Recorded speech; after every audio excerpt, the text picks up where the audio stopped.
Hello friends, this is SP Singh and welcome to smarter everyday. प्यारे दोस्तों, बात करेंगे BEd second semester Kanpur university की, जिसमें आपके 3 पेपर हो चुके हैं। ये आपका लास्ट पेपर बचा है पर्यावरणीय शिक्षा, इन्वायरमेंटल एजुकेशन का। आज की इस क्लास में हम इसके 400 MCQs क्वेश्चंस कवर करने वाले हैं और ये एक ही क्लास आपके लिए एनफ रहेगी। यहीं से आपको बहुत सारे क्वेश्चंस एज इट इज छपे के छपे मिलेंगे। कुल मिलाकर पूरा पेपर आपको यहीं से मिलने वाला है। ठीक है, तो आइए शुरू करते हैं। चलिए, पहला क्वेश्चन आपके सामने। क्वेश्चन कहता है, पर्यावरण विज्ञान शिक्षा में सर्वेक्षणों का उपयोग करने से छात्रों को मदद मिलती है। मतलब पर्यावरण विज्ञान शिक्षा में सर्वेक्षण यानी कि सर्वे का उपयोग करने से छात्रों को किस काम में हेल्प मिलती है। क्वेश्चन कह रहा है कि पर्यावरण विज्ञान शिक्षा में सर्वे का उपयोग करने से छात्रों को किस तरीके से हेल्प मिलती है। तो ये मिलती है पर्यावरणीय स्थितियों और जनता की राय पर डेटा एकत्र करने और उसका एनालिसिस करने में। मतलब सर्वेक्षण करने से छात्र पर्यावरण की सिचुएशन, कंडीशन, लोगों की राय क्या है, वहाँ से डेटा इकट्ठा करना और उसका एनालिसिस करना सीखते हैं इससे बालक। ठीक है, ये सब चीज़ें सीखते हैं। ऑप्शन बी राइट हो जाएगा। निम्न में से कौन सा वर्षा जल संचयन का सबसे अच्छा वर्णन करता है। वह है भविष्य में उपयोग के लिए वर्षा जल का संग्रहण और भंडारण। वर्षा जल संचयन यानी कि रेन वाटर हार्वेस्टिंग का मतलब होता है बारिश के पानी को भविष्य में उपयोग के लिए इकट्ठा करना, उसको कलेक्ट करना। फर्स्ट ऑप्शन यहाँ पे राइट हो जाता है। इको पर्यटन मुख्य रूप से निम्नलिखित पर केंद्रित है। इको पर्यटन किस पर केंद्रित है?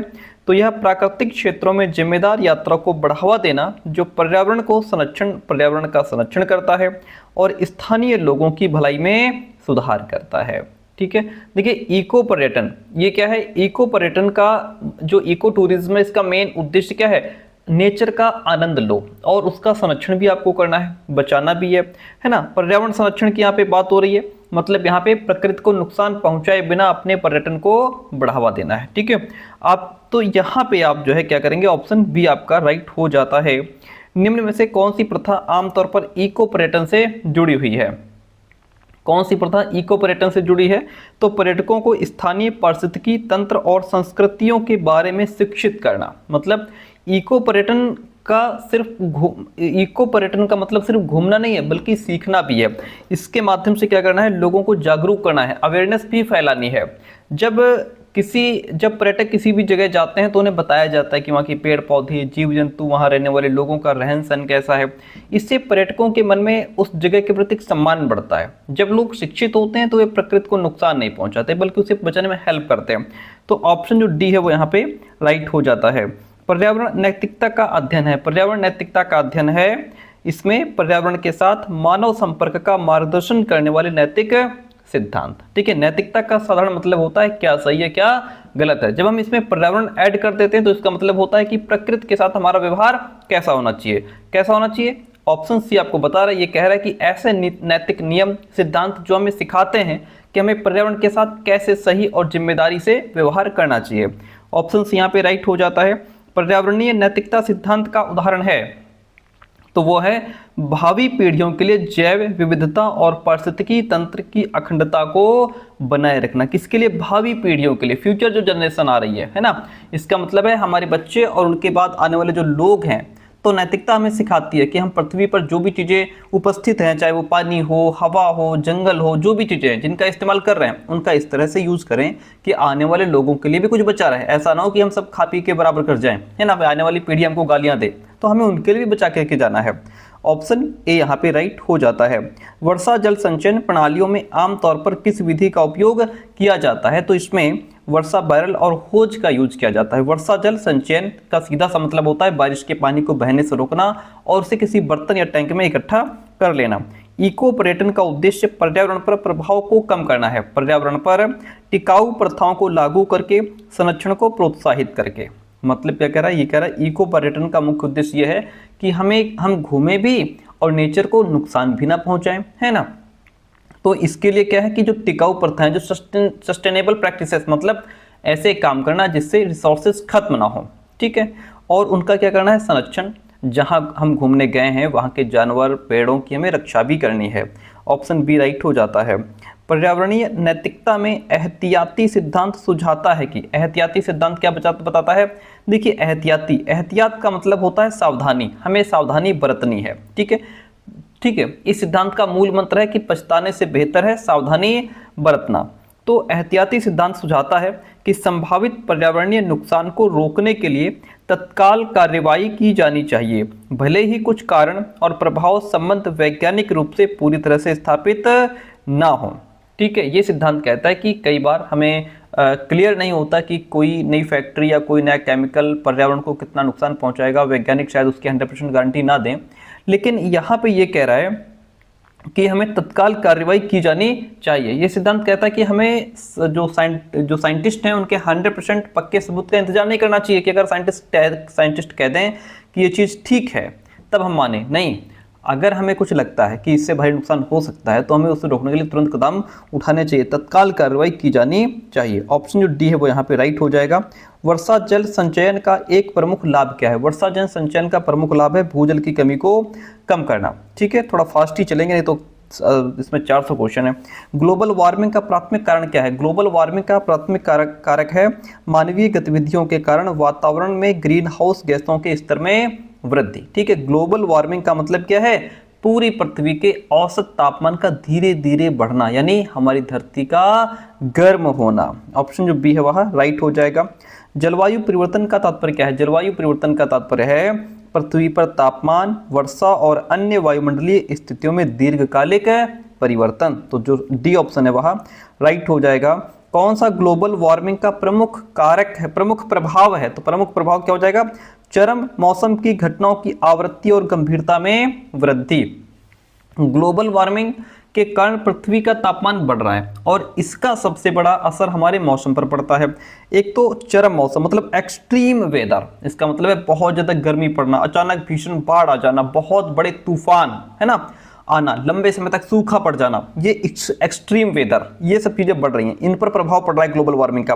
घटनाओं की आवृत्ति और गंभीरता, फ्रिक्वेंसी और सेवरिटी, मतलब ग्लोबल वार्मिंग की वजह से ऐसी घटनाएं बार बार हो रही हैं, आवृत्ति हो रही है, बार बार हो रही हैं, पहले से कहीं ज़्यादा खतरनाक होती जा रही हैं, गंभीर होती जा रही हैं। बी ऑप्शन आपका बढ़िया है।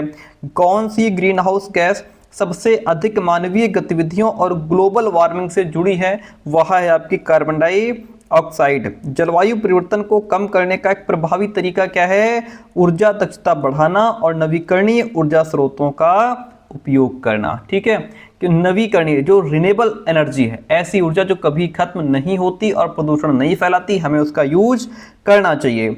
कौन सी जलवायु परिवर्तन का परिणाम है? जलवायु परिवर्तन का परिणाम क्या होगा? जैव विविधता में कमी, लॉस ऑफ बायोडाइवर्सिटी। इसका मतलब है पेड़ पौधों और जीव जंतुओं की अलग अलग प्रजातियों का खत्म होना या फिर मर जाना। यहाँ पे जो ऑप्शन फर्स्ट है वह राइट हो जाता है। पेरिस समझौते का लक्ष्य क्या है? पेरिस समझौते का लक्ष्य है ग्लोबल वार्मिंग को पूर्व औद्योगिक स्तर से 2 डिग्री सेल्सियस से नीचे तक सीमित रखना।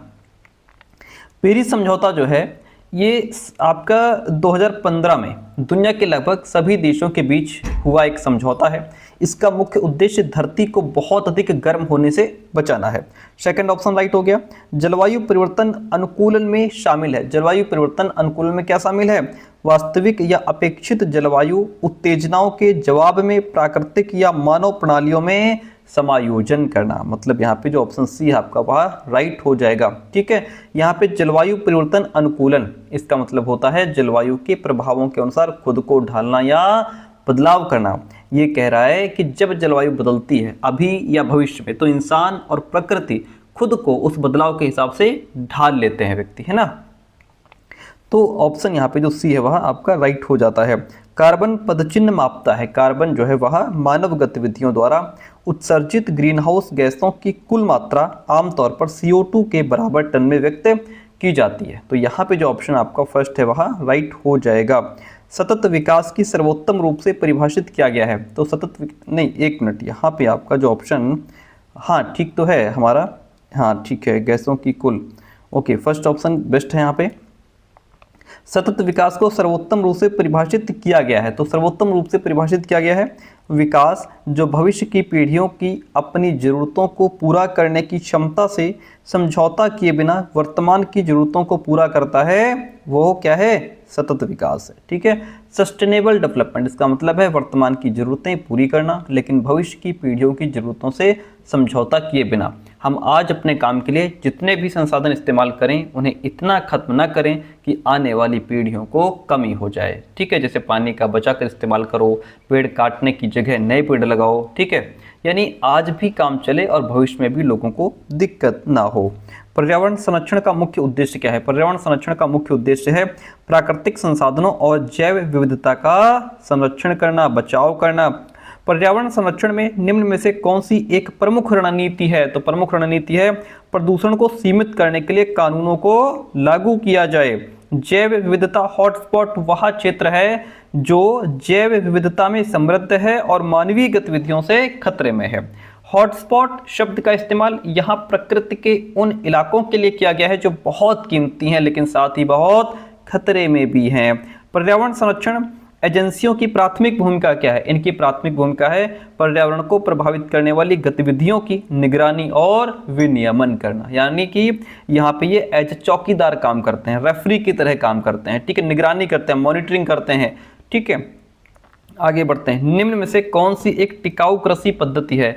टिकाऊ कृषि पद्धति फसल चक्र और जैविक खेती। ठीक है, यहाँ पे टिकाऊ कृषि जिसको हम सस्टेनेबल एग्रीकल्चर कहते हैं, इसका मतलब है ऐसी खेती जो जमीन यानी कि मिट्टी को बीमार किए बिना की जाए, मिट्टी को खराब किए बिना किए जाए, है ना, ताकि आने वाले कई सालों तक उस पर अच्छी फसल उगती रहे। ऑप्शन यानी फसल चक्र, बदल बदल करके आपको फसल बोनी चाहिए और जैविक खेती करनी चाहिए। ठीक है, चलिए अगला क्वेश्चन। राष्ट्रीय उद्यान, नेशनल पार्क्स और वन्य जीव अभयारण्य, वाइल्ड लाइफ सेंचुरीज जैसे संरक्षित क्षेत्र संरक्षण के लिए महत्वपूर्ण है। संरक्षण के लिए महत्वपूर्ण है, क्यों? क्योंकि वह वन्य जीवन के लिए सुरक्षित आवास प्रदान करते हैं और पारिस्थितिकी तंत्र को सुरक्षित भी करते हैं, इसलिए जो बी ऑप्शन है वह राइट हो जाता है। कौन सा संयुक्त राष्ट्र सतत विकास लक्ष्यों में से एक है? कौन सा है? सभी के लिए सस्ती, विश्वसनीय, टिकाऊ और आधुनिक ऊर्जा तक पहुंच प्रदान करना। ठीक है, ऑप्शन जो सी है वह आपका यहाँ पे राइट हो जाएगा। आगे बढ़ते हैं। ये जो सारे क्वेश्चंस हैं ये हमने पहले बहुत डीप में समझाया है, एक क्लास एक डेढ़ घंटे की है। ठीक है, तो अब हमारा मकसद ये है, आपका कल पेपर है, समय है नहीं, तो बस एक बार रिवाइज हो जाए, यही हमारा उद्देश्य है यहाँ पे। ठीक है, चलिए अगला क्वेश्चन लीजिए। क्या कहता है कि हाँ 28 ही है। नवीकरणीय संसाधन वो होते हैं जिनकी कम समय में प्राकृतिक रूप से पुनः पूर्ति की जा सकती है। नवीकरणीय ये ऐसे संसाधन हैं जो इस्तेमाल करने के बाद खत्म नहीं होते, क्योंकि प्रकृति उन्हें बहुत जल्दी दोबारा बना देती है। जैसे आपकी solar energy, wind energy, water हो गया, ये संसाधन कभी खत्म नहीं होते, प्रदूषण भी बहुत कम फैलाते हैं। चलिए, पर्यावरण प्रभाव आकलन EIA आयोजित किए जाते हैं, तो ये प्रस्तावित परियोजना के संभावित पर्यावरणीय प्रभावों का मूल्यांकन करने के लिए आयोजित किए जाते हैं। ऑप्शन यहाँ पे जो फर्स्ट है वह राइट हो जाएगा। कौन सी प्रथा जल संरक्षण में सहायक होती है? कौन सी?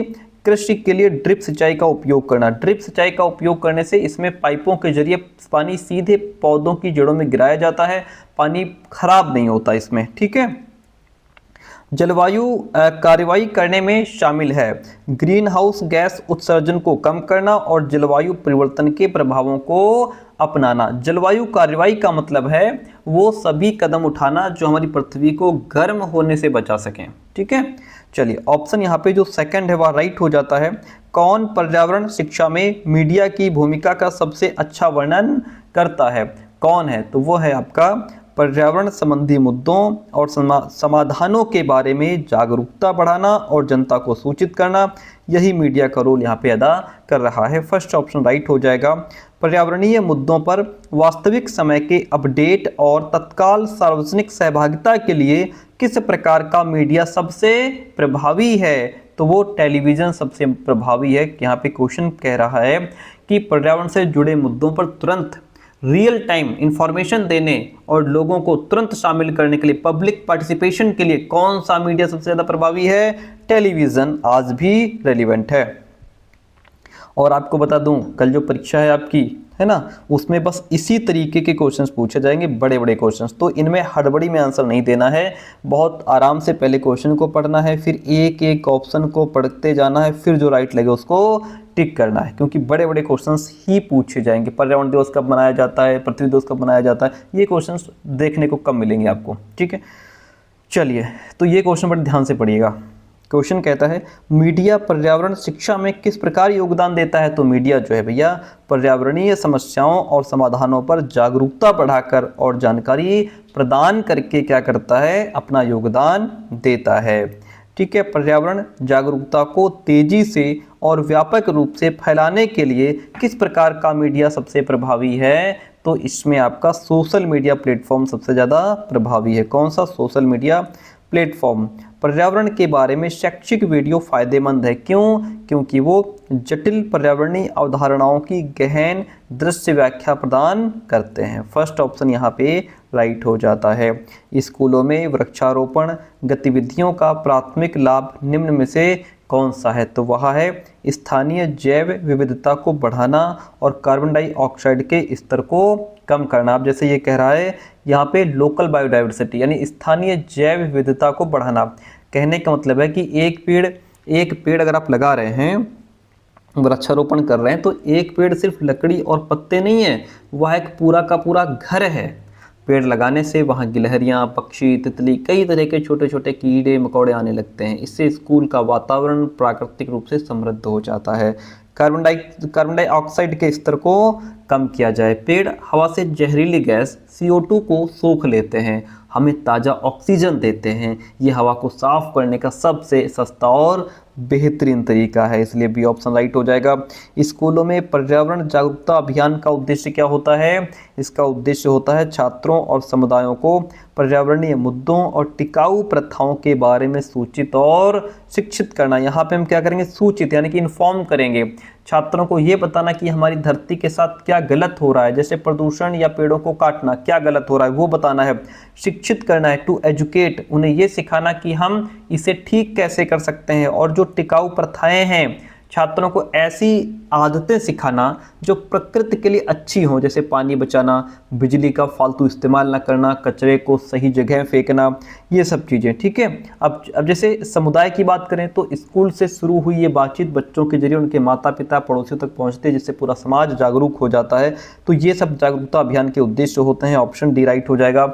आगे बढ़िए, अगला क्वेश्चन कहता है, पर्यावरण शिक्षा के एक भाग के रूप में स्मारकों को संरक्षित करने से छात्रों को क्या मदद मिलेगी? ऐतिहासिक स्थलों और उनके संरक्षण के महत्व को समझने में बच्चों को हेल्प मिलेगी। पर्यावरण शिक्षा में सामुदायिक कार्य में निम्न गतिविधियां शामिल हो सकती हैं। क्या क्या गतिविधियां शामिल हो सकती हैं सामुदायिक कार्य में? तो इसमें सफाई अभियान, रिसाइकलिंग कार्यक्रम और सामुदायिक उद्यानों में भाग लेना, इन सब में ये क्या है? ये सब सामुदायिक कार्य। भाई सामुदायिक कार्य का मतलब है जब मोहल्ले या समाज के लोग मिलकर अपनी जगह को बेहतर बनाने के लिए काम करते हैं, तो ये सामुदायिक कार्य हो जाता है। सब लोग मिलके इसमें काम करते हैं, सब लोग मिलके सफाई अभियान चलाते हैं, रिसाइकलिंग कार्यक्रम करते हैं। मतलब पुरानी चीज़ें जैसे प्लास्टिक, कागज, कांच, उनको फेंकने की बजाय उन्हें फिर से इस्तेमाल करें, है ना। और सामुदायिक उद्यानों में भाग लेना, मतलब किसी खाली जमीन पर मिलकर पेड़ पौधे या सब्जियां उगा लेना। ऑप्शन फर्स्ट यहाँ पे राइट हो जाएगा। वृक्षारोपण पहल में शामिल छात्र इसके बारे में सीखते हैं। किसके बारे में? तो ये पारिस्थितिकी तंत्र, कार्बन पृथक्करण और आवास निर्माण में पेड़ों की भूमिका के बारे में सीखते हैं, ठीक है। तो पारिस्थितिक तंत्र मतलब इकोसिस्टम, वो सीखते हैं कि कैसे एक पेड़ मिट्टी, पानी, धूप, हवा के साथ मिलकर जीवन को चलाता है। पेड़ इस तंत्र का एक मजबूत हिस्सा है, ठीक है। ऑप्शन जो बी है वहाँ राइट हो जाएगा। किसी स्कूल में एक सफल पर्यावरण जागरूकता अभियान में शामिल हो सकते हैं। क्या शामिल हो सकते हैं?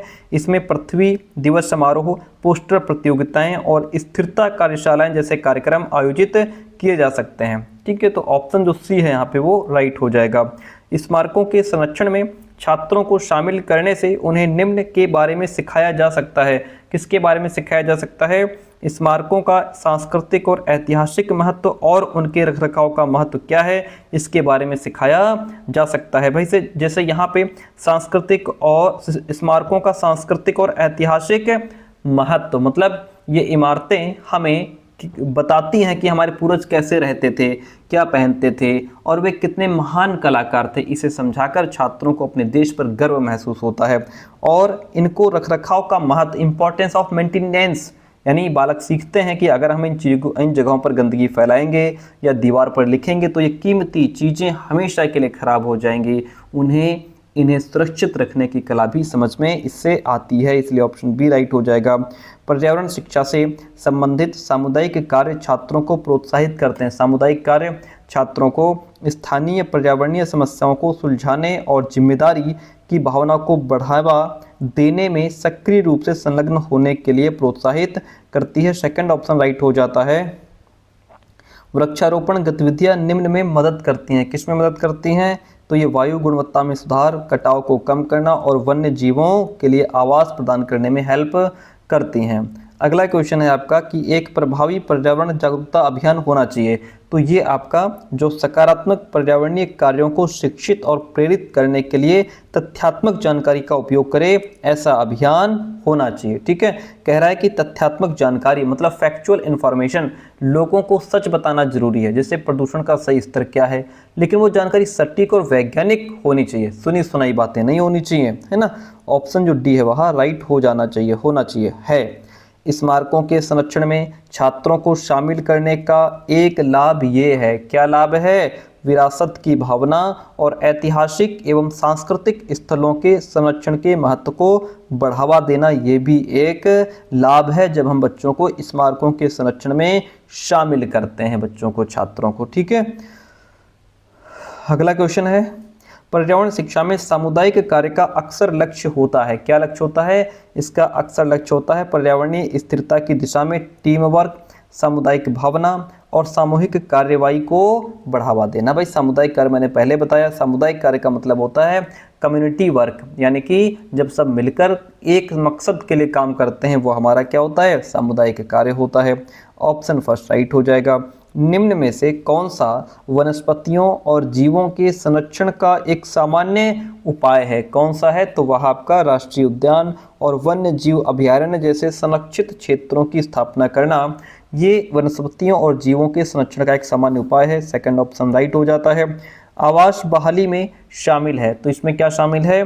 नष्ट हुए पारिस्थितिकी तंत्र को उनकी प्राकृतिक अवस्था में पुनर्स्थापित करना आवास बहाली में शामिल है। सी ऑप्शन राइट हो जाएगा। कैक्टी रेगिस्तानी पारिस्थितिकी तंत्र में महत्वपूर्ण है, क्यों? क्योंकि वो वन्य जीवों के लिए आवश्यक जल और भोजन स्रोत प्रदान करते हैं। ठीक है, किसकी बात हो रही है? कैक्टस की बात हो रही है। रेगिस्तान में जहां पानी और खाना मिलना बहुत मुश्किल होता है, वहां कैक्टस एक जीवन रक्षक की तरह काम करता है। ठीक है, ये जो कैक्टस पौधा होता है पानी का बैंक, इसमें पानी जमा रहता है। ठीक है, जब रेगिस्तान में भयंकर सूखा पड़ता है तब पक्षी, कीड़े और बाकी जो जानवर हैं कैक्टस को काट कर या उसके अंदर से पानी पीकर अपनी प्यास बुझाते हैं। भोजन का स्रोत है भाई ये कैक्टस, है ना, भोजन का स्रोत है। कैक्टस में फूल खिलते हैं, फल भी लगते हैं। ये फल और बीज कई रेगिस्तानी पक्षियों, जानवरों जैसे कछुए, ऊंट के लिए मुख्य भोजन होते हैं, इसलिए ऑप्शन फर्स्ट यहाँ राइट हो जाएगा। निम्न में से कौन सा वनस्पतियों और जीवों के विलुप्त होने का एक बड़ा खतरा है? तो वह है आवास का विनाश हो रहा है और विखंडन हो रहा है। विखंडन मतलब एक बड़े जंगल के बीच, जंगल बड़ा था, ये जंगल था पूरा, आपने क्या किया? पहले सब जानवर पूरा जंगल में घूमते थे, आपने क्या किया कि इस जंगल के बीच से सड़क निकाल दी। अब ये बेचारे टुकड़ों में बट गए। कोई बालक अपनी माँ से बिछड़ गया, है ना, जो अभी दूध पी रहा था, अब वो यहाँ पे क्या होगा? खत्म हो जाएगा, है ना। तो इस तरीके से तो बहुत सारी समस्याएं हो जाती हैं जंगल के टुकड़े होने से, विखंडन होने से। ऑप्शन बी राइट हो जाएगा। आक्रामक प्रजातियां देशी वनस्पतियों और जीवों के विलुप्त होने में योगदान करती हैं। संसाधनों के लिए देशी प्रजातियों से कंपटीशन करके योगदान करती हैं, तो ऑप्शन यहाँ पे भी राइट हो जाएगा। लुप्त प्राय प्रजातियों के लिए कानूनी संरक्षण में शामिल है। क्या शामिल है इसमें? इसमें शिकार, व्यापार और शोषण को रोकने के लिए कानून और नियम लागू करना, ये सब इसमें शामिल है। सेकंड ऑप्शन राइट हो जाएगा। जलवायु परिवर्तन वनस्पतियों और जीवों को निम्न प्रकार से प्रभावित करता है। यह आवास और भोजन की उपलब्धता में बदलाव, जिससे प्रजातियों के वितरण में बदलाव आया, तो इस तरीके से वह प्रभावित करता है। कहने का मतलब जलवायु परिवर्तन का मतलब है धरती का गर्म होना, मौसम का बदल जाना। आवास की बात हो रही है, आवास में बदलाव, जब तापमान बढ़ता है तो बर्फ पिघलती है या जंगल सूखने लगते हैं, इससे जानवरों के रहने की जगह खत्म हो जाती है। भोजन की बात करें तो गर्मी या बेमौसम बारिश से पेड़ों पर फल फूल समय पर नहीं आते, जिससे जानवरों को खाना नहीं मिलता। और क्या हो रहा है भाई, वितरण में बदलाव आ रहा है, यानी डिस्ट्रीब्यूशन। जब किसी जगह का मौसम बहुत गर्म या खराब हो जाता है तो जानवर और पौधे वहां से हटकर ठंडी या बेहतर जगहों की ओर जाने की कोशिश करते हैं। इसे ही प्रजातियों के वितरण में बदलाव कहा गया है। ऑप्शन फर्स्ट यहाँ राइट हो जाएगा। अत्यधिक दोहन प्रजातियों के विलुप्त होने में योगदान देता है। तो यह प्रजातियों की कटाई उनकी आबादी के ठीक होने की तुलना में तेज गति करके योगदान देता है। अत्यधिक दोहन का मतलब है किसी संसाधन का जरूरत से ज़्यादा और तेजी से उपयोग करना जिससे वो खत्म होने लगे, यानी कि कह सकते हैं कि जितना लेना चाहिए उससे ज़्यादा लेना, और इतना लेना कि वो दोबारा जल्दी ना बन पाए, है ना। बहुत ज़्यादा पेड़ काट देना, पानी का जरूरत से ज़्यादा उपयोग करना, यानी संसाधनों का ज़रूरत से ज़्यादा इस्तेमाल करना ही अत्यधिक दोहन है। ठीक है, तो ऑप्शन जो बी है वह राइट हो जाएगा। पर्यावरण शिक्षा निम्न द्वारा वनस्पतियों और जीवों के संरक्षण में मदद कर सकती है। किसके द्वारा कर सकती है, तो यह संरक्षण के महत्व के बारे में जागरूकता बढ़ाना और टिकाऊ प्रथाओं को बढ़ावा दे करके मदद कर सकती है। ऑप्शन डी राइट हो जाएगा। वनस्पति उद्यान वनस्पतियों के संरक्षण में योगदान करते हैं, तो ये विभिन्न प्रकार की पौधों की प्रजातियों का संरक्षण और अध्ययन करके योगदान करते हैं। ठीक है, कौन, वनस्पति विज्ञान। ऑप्शन जो बी है वह राइट हो जाएगा। आवास विखंडन का जीवों पर क्या प्रभाव पड़ता है, अभी मैंने पीछे बताया था। आवास विखंडन का मतलब है एक बड़े जंगल के बीच में सड़क निकाल दी, रेल की पटरी बना दी, शहर बना दिया, उसे छोटे छोटे टुकड़ों में बांट दिया जंगल को। जब जंगल के टुकड़े हो जाते हैं तो एक हिस्से के जानवर दूसरे हिस्से के जानवरों से नहीं मिल पाते और अपनी ही छोटी सी टोली में फंस करके रह जाते हैं, है ना। इससे बहुत सारी समस्याएं आती हैं। आबादी को अलग थलग कर देते हो आप, जिससे आनुवंशिक विविधता कम हो जाती है और विलुप्त होने का खतरा भी बढ़ जाता है। भारत में मिट्टी बचाओ आंदोलन कहाँ शुरू किया गया था, तो भारत में मिट्टी बचाओ आंदोलन होशंगाबाद मध्य प्रदेश में शुरू किया गया था। बाघ परियोजना किस वर्ष शुरू हुई थी, तो ये आपकी शुरू हुई थी 1973-74। विशेष रूप से ये जो योजना है वह 1 अप्रैल 1973 को शुरू हुई थी। हालांकि 1 अप्रैल 1973 ऑप्शन में नहीं है, तो हम ऑप्शन नंबर डी के साथ में चले जाएंगे। ठीक है, जो बाघ परियोजना है जिसे हम प्रोजेक्ट टाइगर भी कहते हैं। ब्राजील के रियो डी जेनेरियो में UNCED 1992 में किस घोषणा पर हस्ताक्षर किए गए थे, तो इसमें एजेंडा 21 जो घोषणा थी इस पर हस्ताक्षर किए गए थे। कौन सा राज्य साइलेंट वैली परियोजना से संबंधित है, तो वो हमारा केरल राज्य है। कौन सा राज्य है सर, केरल। इनमें से कौन सा संगठन उष्णकटिबंधीय वन के सतत प्रबंधन और संरक्षण को बढ़ावा देता है, वह है अंतर्राष्ट्रीय उष्णकटिबंधीय इमारत लकड़ी संगठन, जिसको इंटरनेशनल ट्रॉपिकल टिम्बर ऑर्गेनाइजेशन भी कहा जाता है। अनवीकरणीय संसाधन कौन सा है, अनवीकरणीय संसाधन कौन सा है, वह है कच्चा तेल। जो अनवीकरणीय संसाधन जिसको नॉन रिन्यूएबल रिसोर्सेज कहते हैं, ये वो होते हैं जो इस्तेमाल करने के बाद खत्म हो जाते हैं, जिन्हें दोबारा बनने में लाखों साल लग जाते हैं। ठीक है, कच्चा तेल यहाँ पे अनवीकरणीय संसाधन है हमारा। निम्न में से कौन सा स्थान यूनेस्को की विश्व धरोहर स्थलों की सूची में आता है, कौन सा आता है, नंदा देवी और फूलों की घाटी। इन दोनों पार्कों को एक साथ मिलाकर यूनेस्को की सूची में रखा गया है। नंदा देवी का साल 1988 में और फूलों की घाटी वैली ऑफ फ्लावर्स का साल 2005 में इस सूची में शामिल किया गया था। ऑप्शन जो बी है वह राइट हो जाएगा। अगला क्वेश्चन, विश्व पर्यावरण दिवस किस तिथि को मनाया जाता है, यह आपका 5 जून को मनाया जाता है। कौन सी पर्यावरण शिक्षा की व्यक्तिगत पद्धति नहीं है, परियोजना पद्धति जो है यह पर्यावरण शिक्षा की व्यक्तिगत पद्धति नहीं है, प्रोजेक्ट मेथड हो जाएगा। कौन सी विधि बाल उन्मुख विधि नहीं है, व्याख्यान विधि जो है ये बाल उन्मुख नहीं है, ये शिक्षक उन्मुख कह सकते हैं, टीचर सेंटर्ड है। ऑप्शन फर्स्ट राइट हो जाएगा। वन महोत्सव की शुरुआत किसने की थी, वन महोत्सव की शुरुआत KM मुंशी ने की थी सर, किसने, KM मुंशी ने की थी। चिपको आंदोलन किसके द्वारा शुरू किया गया था, चिपको आंदोलन सुंदरलाल बहुगुणा द्वारा शुरू किया गया था और इसकी शुरुआत कब हुई थी, 1973 में। ऑप्शन फर्स्ट यहाँ राइट हो जाता है। पृथ्वी दिवस किस तिथि को मनाया जाता है? पृथ्वी दिवस 22 अप्रैल को मनाया जाता है। रेड डाटा बुक एकत्रित करती है। रेड डाटा बुक जो है वह लुप्त प्राय प्रजातियों की सूची को एकत्र करती है जो लुप्त होने की कगार पे है। ऑप्शन फर्स्ट हो जाएगा। एयर कंडीशनर और रेफ्रिजरेटर से कौन सी हानिकारक गैस उत्सर्जित होती है? इससे क्लोरोफ्लोरोकार्बन गैस उत्सर्जित होती है। गाय के गोबर से कौन सी हानिकारक गैस उत्सर्जित होती है? गाय के गोबर से मीथेन गैस उत्सर्जित होती है। सर कौन सी? मीथेन गैस उत्सर्जित होती है। नमामि गंगे परियोजना किसने शुरू की थी? नमामि गंगे परियोजना नरेंद्र मोदी जी ने शुरू की थी। किसने? नरेंद्र मोदी जी ने। पर्यावरण शिक्षा का प्राथमिक उद्देश्य क्या है? पर्यावरण शिक्षा का प्राथमिक उद्देश्य है पर्यावरण संरक्षण के प्रति जिम्मेदारी की भावना को बढ़ावा देना। सेकंड ऑप्शन राइट हो जाएगा। कौन पर्यावरण शिक्षा के दायरे का सबसे अच्छा वर्णन करता है? वह है इसमें पर्यावरणीय मुद्दों, समाधानों और टिकाऊ प्रथाओं को समझना शामिल है। पर्यावरणीय मुद्दे का मतलब यहाँ पे यह है, ये हमें समस्याओं के बारे में बताती है, जैसे प्रदूषण क्यों हो रहा है या जंगल क्यों कम हो रहे हैं। समाधान सॉल्यूशंस हमें रास्ता दिखाती है ये कि हम इन समस्याओं को कैसे ठीक कर सकते हैं। टिकाऊ प्रथाएं यानी हम संसाधनों का इस्तेमाल ऐसे करें कि हमारे बच्चों के लिए भी पानी, हवा, जंगल बचे रहें। ऑप्शन बी यहाँ पे राइट हो जाएगा।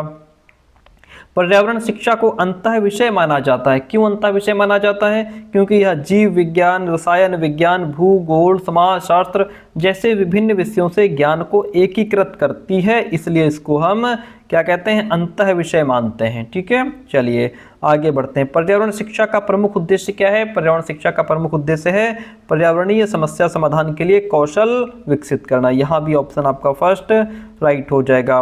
पर्यावरण शिक्षा के दायरे में क्या शामिल है? इसमें पर्यावरणीय प्रभाव का आकलन और सतत विकास को बढ़ावा देना शामिल है। ऑप्शन बी यहाँ पे राइट हो जाएगा।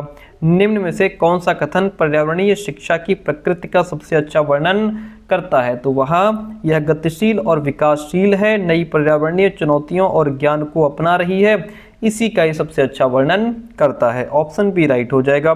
पर्यावरण शिक्षा का एक महत्वपूर्ण उद्देश्य क्या है? पर्यावरण शिक्षा का महत्वपूर्ण उद्देश्य है आम जनता के बीच पर्यावरण संबंधी मुद्दों के बारे में जागरूकता और समझ बढ़ाना।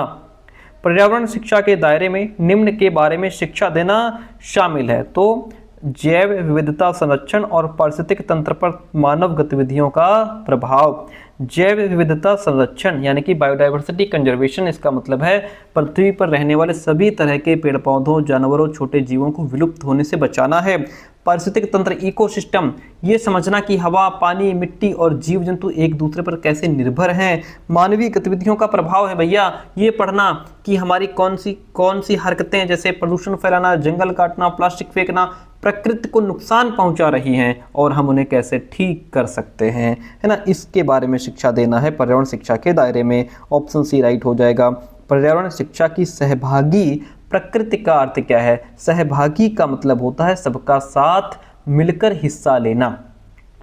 ठीक है, तो इसमें हो जाएगा यह पर्यावरणीय समस्याओं को हल करने में व्यक्तियों, समुदायों और संगठनों की सक्रिय भागीदारी को प्रोत्साहित करती है। किसको? सक्रिय भागीदारी को। पर्यावरण शिक्षा हमें सिखाती है कि हर इंसान, हर मोहल्ला, समुदाय, हर संस्था को मिलकर काम करना होगा भैया, सबकी जिम्मेदारी है। ऑप्शन यहाँ पे बी राइट हो जाएगा। पर्यावरण शिक्षा का लक्ष्य क्या है? पर्यावरण शिक्षा का लक्ष्य है व्यक्तियों और समुदायों में पर्यावरणीय नैतिकता और मूल्यों को स्थापित करना।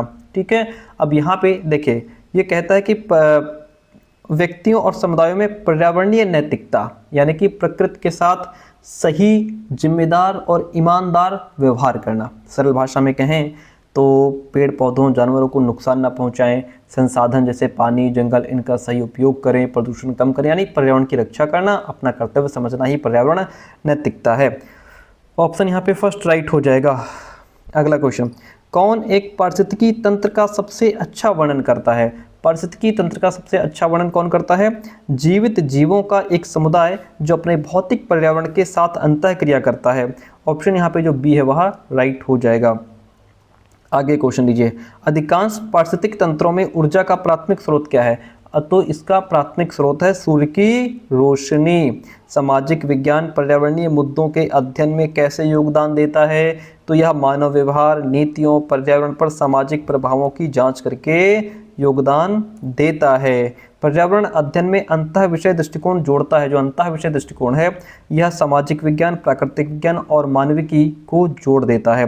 अंतः विषय इंटरडिसिप्लिनरी का मतलब है कई अलग अलग सब्जेक्ट्स को मिलाकर एक साथ पढ़ना।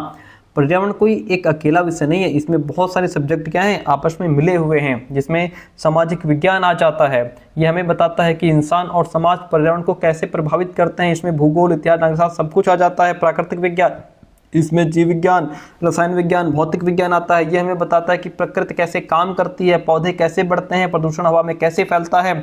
और मानविकी, इसमें नैतिकता, मूल्य, साहित्य आ जाता है। यह हमें सिखाता है कि प्रकृति के प्रति हमारी जिम्मेदारी क्या है, रिस्पॉन्सिबिलिटी क्या है। ऑप्शन बी राइट हो जाएगा। ओजोन परत का प्राथमिक काम क्या है? ओजोन परत का प्राथमिक कार्य है सूर्य से हानिकारक पराबैंगनी विकिरण को रोक करके पृथ्वी पर जीवन की रक्षा करना। ओजोन परत के क्षरण के लिए कौन सी रासायनिक यौगिक सर्वाधिक उत्तरदायी है? तो वो है क्लोरोफ्लोरोकार्बन। ठीक है, वो क्लोरोफ्लोरोकार्बन, ऑप्शन बी राइट हो जाएगा। एक पारिस्थितिकी तंत्र के भीतर जैव विविधता का तात्पर्य क्या है? जैव विविधता का तात्पर्य यहाँ पे है किसी पारिस्थितिकी तंत्र में रहने वाली प्रजातियों की संख्या और विविधता। ठीक है, इतनी बात क्लियर। अगला, पर्यावरण समाजशास्त्र मुख्य रूप से अध्ययन करता है। पर्यावरण समाजशास्त्र किसका अध्ययन करता है? समाज और पर्यावरण के बीच अंतरक्रिया का अध्ययन करता है। किस अंतर्राष्ट्रीय समझौते का उद्देश्य ओजोन क्षयकारी पदार्थों के उत्पादन और खपत को कम करना है? तो ये मॉन्ट्रियल प्रोटोकॉल। ओजोन परत को बचाने के लिए पूरी दुनिया ने मिलकर जो सबसे सफल वादा किया उसे मॉन्ट्रियल प्रोटोकॉल कहते हैं। ठीक है, ऑप्शन बी राइट हो गया। एक कीस्टोन प्रजाति है तो एक प्रजाति जो अपनी बहुतायत के सापेक्ष अपने पर्यावरण पर असंगत रूप से प्रभाव डालती है, कीस्टोन प्रजाति है। सेकंड ऑप्शन राइट हो गया। पर्यावरण विज्ञान पढ़ाने में सेमिनारों का उपयोग करने का प्राथमिक उद्देश्य क्या है? इसका प्राथमिक उद्देश्य है विशिष्ट विषयों पर गहन चर्चा और विचारों के आदान प्रदान की सुविधा प्रदान करना। ठीक है, सेकंड ऑप्शन यहाँ भी राइट हो जाता है। आगे बढ़िए। पर्यावरण विज्ञान शिक्षा में कार्यशालाएं सबसे अधिक प्रभावी हैं। तो कार्यशालाएं क्या हैं? सबसे अधिक प्रभावी हैं व्यावहारिक प्रशिक्षण और कौशल विकास प्रदान करने के लिए। यहाँ पे देखिए कार्यशालाएं, वर्कशॉप्स सबसे अधिक प्रभावी होती हैं क्योंकि इनमें व्यावहारिक प्रशिक्षण, प्रैक्टिकल लर्निंग और स्किल्स डेवलपमेंट होता है। ठीक है, तो कुल मिलाकर ऑप्शन जो सी है वह राइट हो जाएगा। पर्यावरण विज्ञान शिक्षा में समस्या समाधान पद्धति में क्या शामिल है?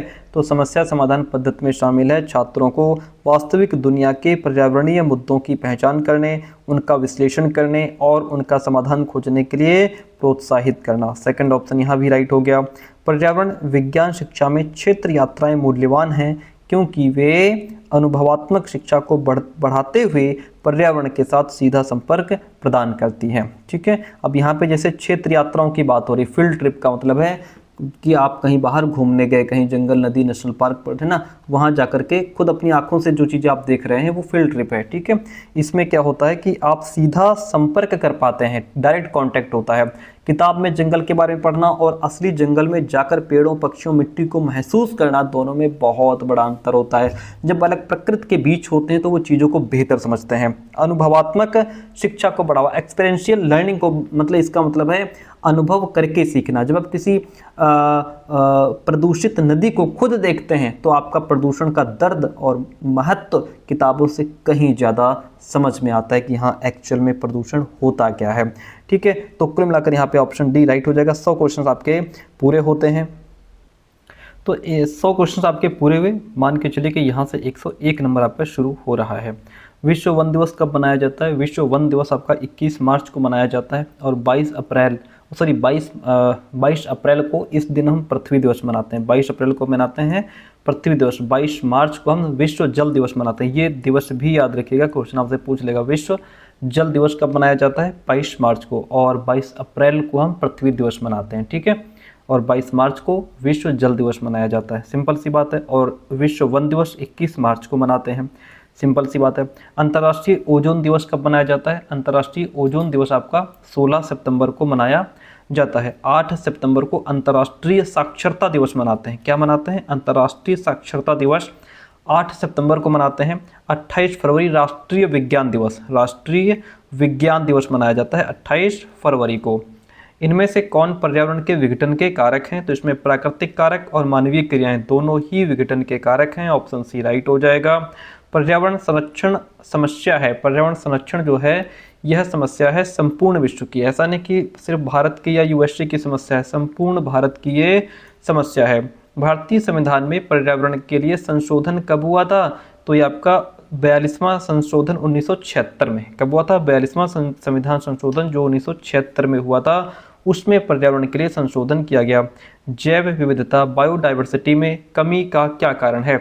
इसका रीजन है वनों का विनाश हो रहा है, वन्य जीवों का अवैध शिकार हो रहा है, पर्यावरण प्रदूषण बढ़ रहा है। ये सारे ही इस कमी के कारण है। ऑप्शन डी राइट हो जाएगा। किस स्तर पर पर्यावरण शिक्षा को पढ़ाना आरंभ किया जाता है? किस स्तर पर? तो माध्यमिक स्तर पर पर्यावरण शिक्षा को पढ़ाना शुरू किया जाता है। पर्यावरण शिक्षा का उद्देश्य क्या है? पर्यावरण शिक्षा का उद्देश्य है सैद्धांतिक विकास। सैद्धांतिक विकास मतलब पर्यावरण के घटक, समस्याएं और पारिस्थितिकी तंत्र के बारे में ज्ञान और समझ विकसित करना। क्रियात्मक विकास साइकोमोटर या फिर एक्शन बेस्ड। पर्यावरण संरक्षण के लिए स्किल्स डेवलप करना और सक्रिय रूप से संरक्षण गतिविधियां जैसे पौधारोपण करना, स्वच्छता, इनमें पार्टिसिपेट करना, ये भी पर्यावरण शिक्षा का उद्देश्य है। भावात्मक विकास करना, पर्यावरण के प्रति संवेदनशीलता, मूल्यों, सकारात्मक दृष्टिकोण, जिम्मेदारी की भावना बच्चे के अंदर पैदा करना। ठीक है, चूंकि ये तीनों ही पर्यावरण शिक्षा के अनिवार्य अंग हैं, इसलिए हम ऑप्शन नंबर डी के साथ में चले जाएंगे। कौन सी गैस ग्रीन हाउस प्रभाव उत्पन्न नहीं करती है? कौन सी है? तो वह O2 यानी कि ऑक्सीजन ग्रीन हाउस प्रभाव उत्पन्न नहीं करती है। ग्रीन हाउस का संबंध किससे है? कार्बन डाइऑक्साइड से। ग्रीन हाउस प्रभाव देखिए, यहाँ पे कार्बन डाइऑक्साइड एक प्रमुख ग्रीन हाउस गैस है।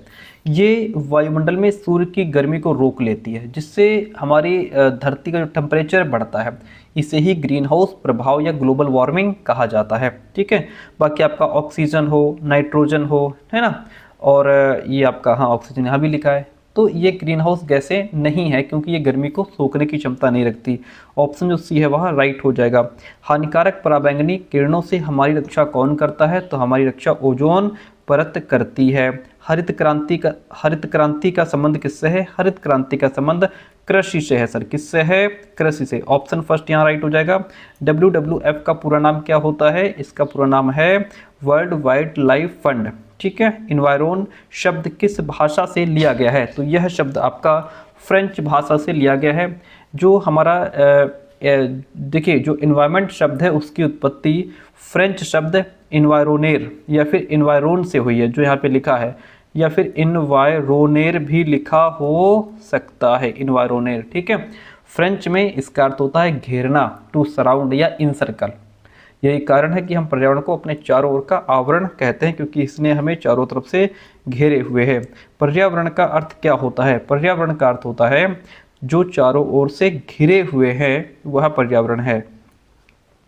पर्यावरण भौतिक, रासायनिक तथा जैविक दशाओं का योग है। यह कथन किसका है? फिटिंग का है। किसका? फिटिंग का। जैविक तत्व में कौन सा तत्व सम्मिलित नहीं है? इसमें आपका जल नहीं आता। देखिए, जैविक तत्व की, बायोटिक एलिमेंट्स की बात हो रही है।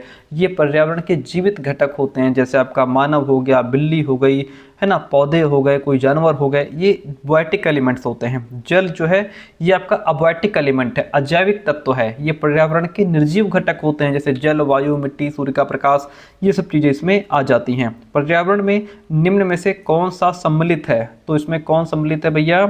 भौतिक तत्व, सांस्कृतिक तत्व, जैविक तत्व, ये सभी पर्यावरण में सम्मिलित हैं। ऑप्शन जो आपका डी है वह राइट हो जाता है। मैंने आपको पहले भी बताया था, भौतिक तत्व जिसको फिजिकल एलिमेंट, इसमें निर्जीव वस्तु में जैसे वायु, जल, मिट्टी, सौर ऊर्जा, खनिज, ये सब आ जाते हैं। ठीक है, जैविक तत्व में जीवित प्राणी जैसे मनुष्य, पशु पक्षी, पेड़ पौधे, सूक्ष्म जीव आ जाते हैं।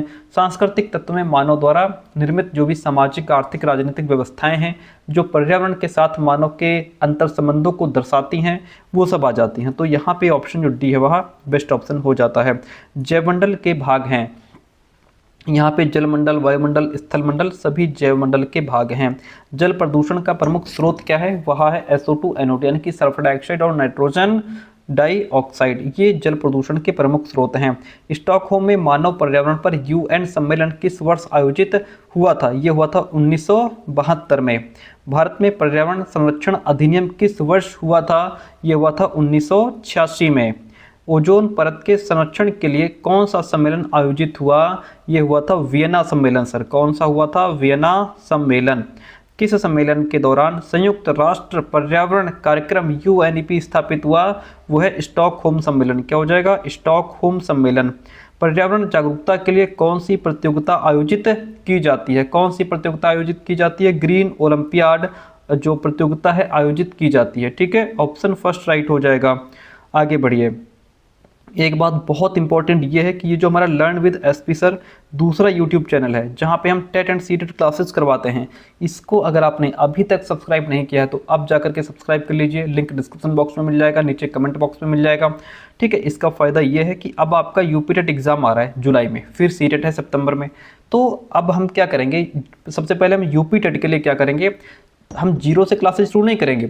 जो बहुत इंपॉर्टेंट क्वेश्चंस हैं सीटीपी के, आपके एसएसटी के, ईवीएस के, जो हिंदी के जो मोस्ट रिपीटेड क्वेश्चंस होते हैं या जो एग्जाम के पॉइंट ऑफ व्यू से बहुत इंपॉर्टेंट क्वेश्चंस हैं, वो 100 क्वेश्चंस का कलेक्शन हम आपके लिए लेकर के आएंगे। तो वो अगर क्वेश्चंस आप देखना चाहते हैं तो उसके लिए आप हमारी ये क्लासेस जरूर ज्वाइन करें और इस चैनल को अभी सब्सक्राइब कर लीजिए। आपका ये एग्जाम कंप्लीट हो गया है, अब हम 2-4 दिन में क्लासेस यहाँ पे शुरू कर देंगे। ठीक है, चलिए बाकी अपनी पढ़ाई आप जैसे कर रहे हो, जहां से कर रहे हो करते रहो, लेकिन 100 क्वेश्चंस का super fast revision, important questions collection अगर चाहते हो तो आप इस चैनल को अभी सब्सक्राइब कर लीजिए।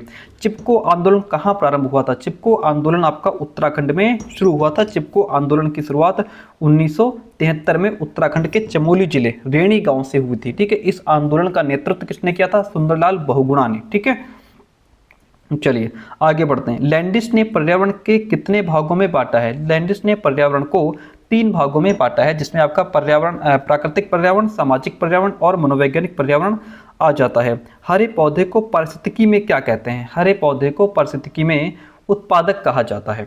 ठीक है, क्या कहा जाता है? उत्पादक।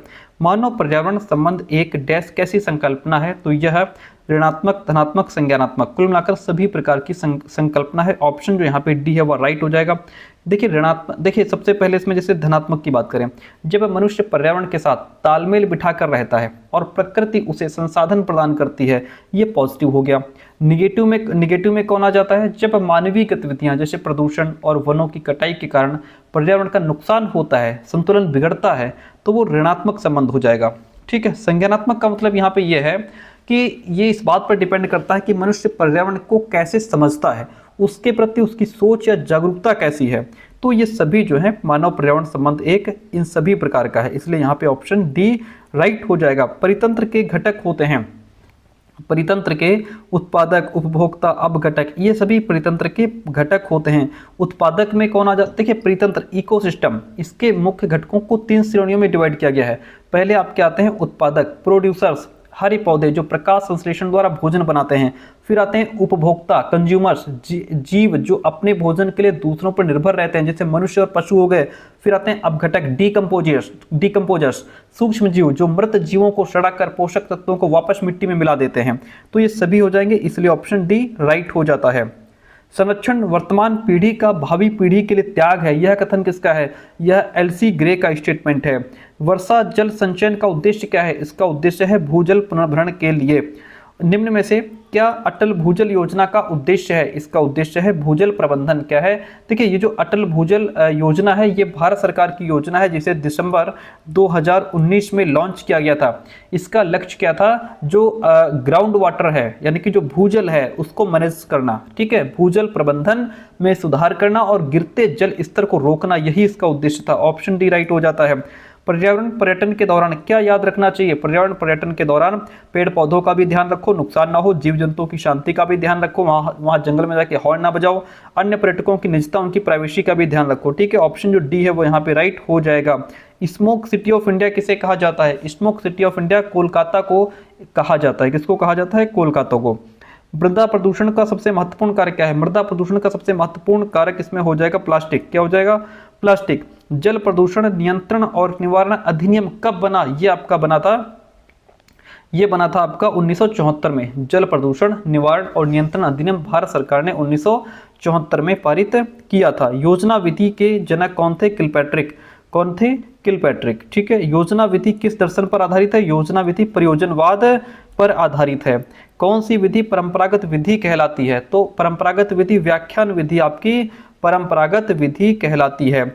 भ्रमण विधि का उदाहरण क्या हो जाएगा? भ्रमण विधि का उदाहरण हो जाएगा निरीक्षण विधि, ठीक है, जिसको हम ऑब्जर्वेशन मेथड कहते हैं। ऑप्शन डी यहाँ पे राइट हो जाता है। चलिए आगे बढ़ते हैं। शिक्षण विधियों एवं शिक्षण व्यूह रचनाओं में क्या अंतर होता है?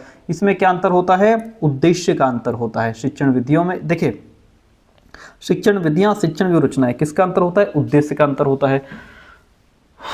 शिक्षण विधियां, टीचिंग मेथड्स, ये मुख्य रूप से जो कंटेंट है उसको कैसे प्रेजेंट किया जाएगा इस पर केंद्रित होती हैं, ठीक है। इनका उद्देश्य सूचनाओं को छात्रों तक पहुंचाना होता है। और जो शिक्षण व्यूह रचनाएं हैं ये उद्देश्यों पर आधारित होती हैं कि आखिर उद्देश्य क्या है। टीचिंग स्ट्रेटजीज कहते हैं इनको।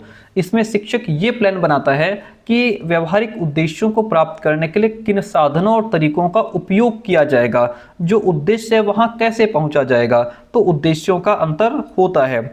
वनों के विनाश को वनोन्मूलन कहते हैं। सर क्या कहते हैं? वनों के विनाश को वनोन्मूलन कहा जाता है। वायुमंडल में ओजोन परत कहाँ विद्यमान है? समताप मंडल में। सर कहाँ विद्यमान है? समताप मंडल में। पाठ्यक्रम की मुख्य क्रिया क्या होती है? नियोजन, नियंत्रण, प्रशासन, व्यवस्था, ये सभी पाठ्यक्रम की मुख्य क्रियाएं हैं। ऑप्शन यहाँ पे डी राइट हो जाएगा। क्यूरेरे किस भाषा का शब्द है? यह लैटिन भाषा का शब्द है। पाठ्यक्रम पर्यावरण में होने वाली क्रियाओं का योग है। यह कथन मुनरो का है। सर किसका स्टेटमेंट है? मुनरो का स्टेटमेंट है। WHO की स्थापना कब हुई? WHO की स्थापना 7 अप्रैल 1948 को हुई थी। सतत विकास की अवधारणा किस आयोग की देन है? ब्रेटलैंड आयोग की देन है। पर्यावरण के संदर्भ में विश्व स्तर पर सोच कहां से प्रारंभ हुई? कहां से? फिनलैंड से प्रारंभ हुई। कहां से शुरू हुई? फिनलैंड से। पर्यावरण शिक्षा के लिए अंतर्राष्ट्रीय संस्था निम्न में से कौन सी है? वह है IEEP। इसको कहते हैं international environment education program. Option जो सी है वो यहाँ पे राइट हो जाएगा। सामान्य से विशेष की ओर किस शिक्षण विधि में अपनाई जाती है? तो सामान्य से विशेष की ओर हम जाते हैं निगमन विधि में, डिडक्टिव मेथड में, ठीक है। निगमन विधि सामान्य से विशेष, इसमें हम पहले एक नियम यानी कि सामान्य कथन बताते हैं और फिर उसे साबित करने के लिए उदाहरण, विशेष परिस्थितियां देते हैं, ठीक है। जैसे पहले गणित का सूत्र बता दिया, फिर सवाल हल करवा रहे हैं। और जो हमारी आगमन विधि है, इंडक्टिव मेथड है, इसमें पहले बहुत सारे उदाहरण विशेष जो होते हैं वो दिए जाते हैं। लास्ट में छात्र उनसे एक नियम निकालते हैं यानी कि सामान्य की तरफ जाते हैं पहले, ठीक है। तो ये क्लियर हो गया। ऑप्शन जो बी है वो यहाँ पे राइट हो जाएगा। समय बहुत कम है। निम्न में से कौन सा शिक्षण प्रक्रिया का अंग नहीं है? कौन सा नहीं है? कक्षा कक्ष शिक्षण प्रक्रिया का अंग नहीं है। ऑप्शन यहाँ पे सी राइट हो जाएगा। बाकी शिक्षक, शिक्षार्थी, पाठ्यवस्तु ये सभी टीचिंग प्रोसेस के पार्ट होते हैं। कौन सी प्रतियोगिता सभी के लिए संभव नहीं है? कठपुतली मंचन, पपेट शो जो है वहाँ प्रतियोगिता सभी के लिए संभव नहीं है। विद्यार्थियों में पर्यावरण बहुविषयी ज्ञान को निम्न विधि से प्रदान किया जा सकता है। सेमिनार के माध्यम से प्रदान किया जा सकता है। मूल्यांकन प्रक्रिया में निम्न में से कौन सम्मिलित नहीं है? समापन इसमें सम्मिलित नहीं है। क्या सम्मिलित नहीं है? समापन इसमें सम्मिलित नहीं है। आगे बढ़ेंगे। नेक्स्ट क्वेश्चन कहता है निम्न में से कौन सा परीक्षण वस्तुनिष्ठ नहीं है? तो अवलोकन जो है वह अब वस्तुनिष्ठ नहीं है। ऑप्शन जो फर्स्ट है वह यहाँ पे राइट हो जाएगा। सामाजिक वानिकी कार्यक्रम का शुभारंभ किस प्रदेश से हुआ? तो यह गुजरात से हुआ था। सर कहाँ से? गुजरात से।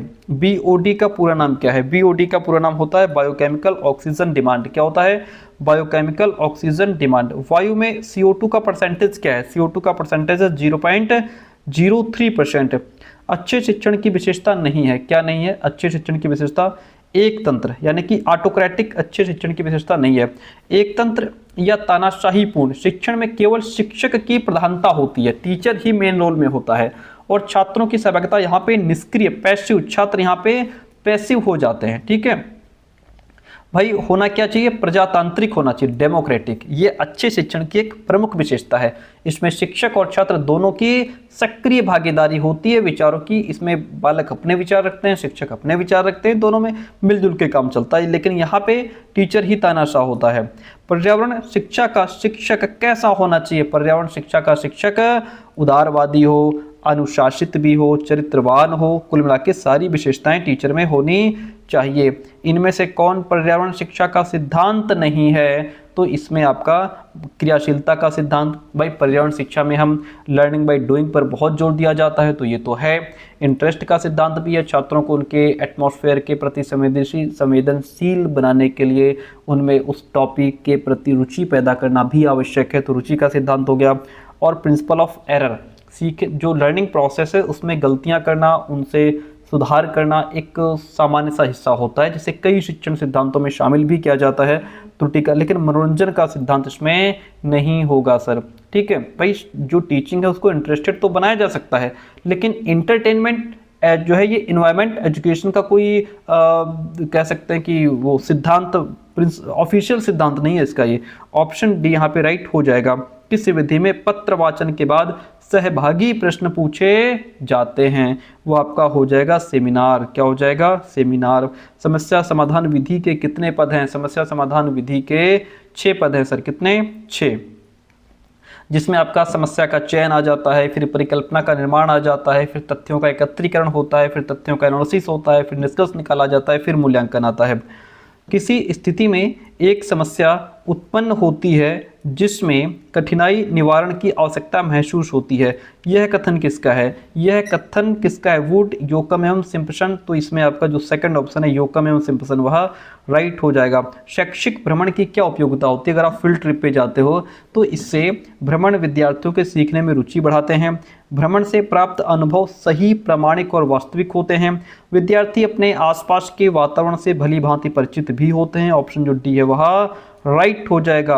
पर्यावरण शिक्षा के शिक्षक को पाठ्य योजना बनाते समय किस बात का ध्यान रखना चाहिए? तो भैया उसे शिक्षण उद्देश्य, शिक्षण विधि दोनों का ही ध्यान रखना चाहिए। सी ऑप्शन राइट हो जाता है।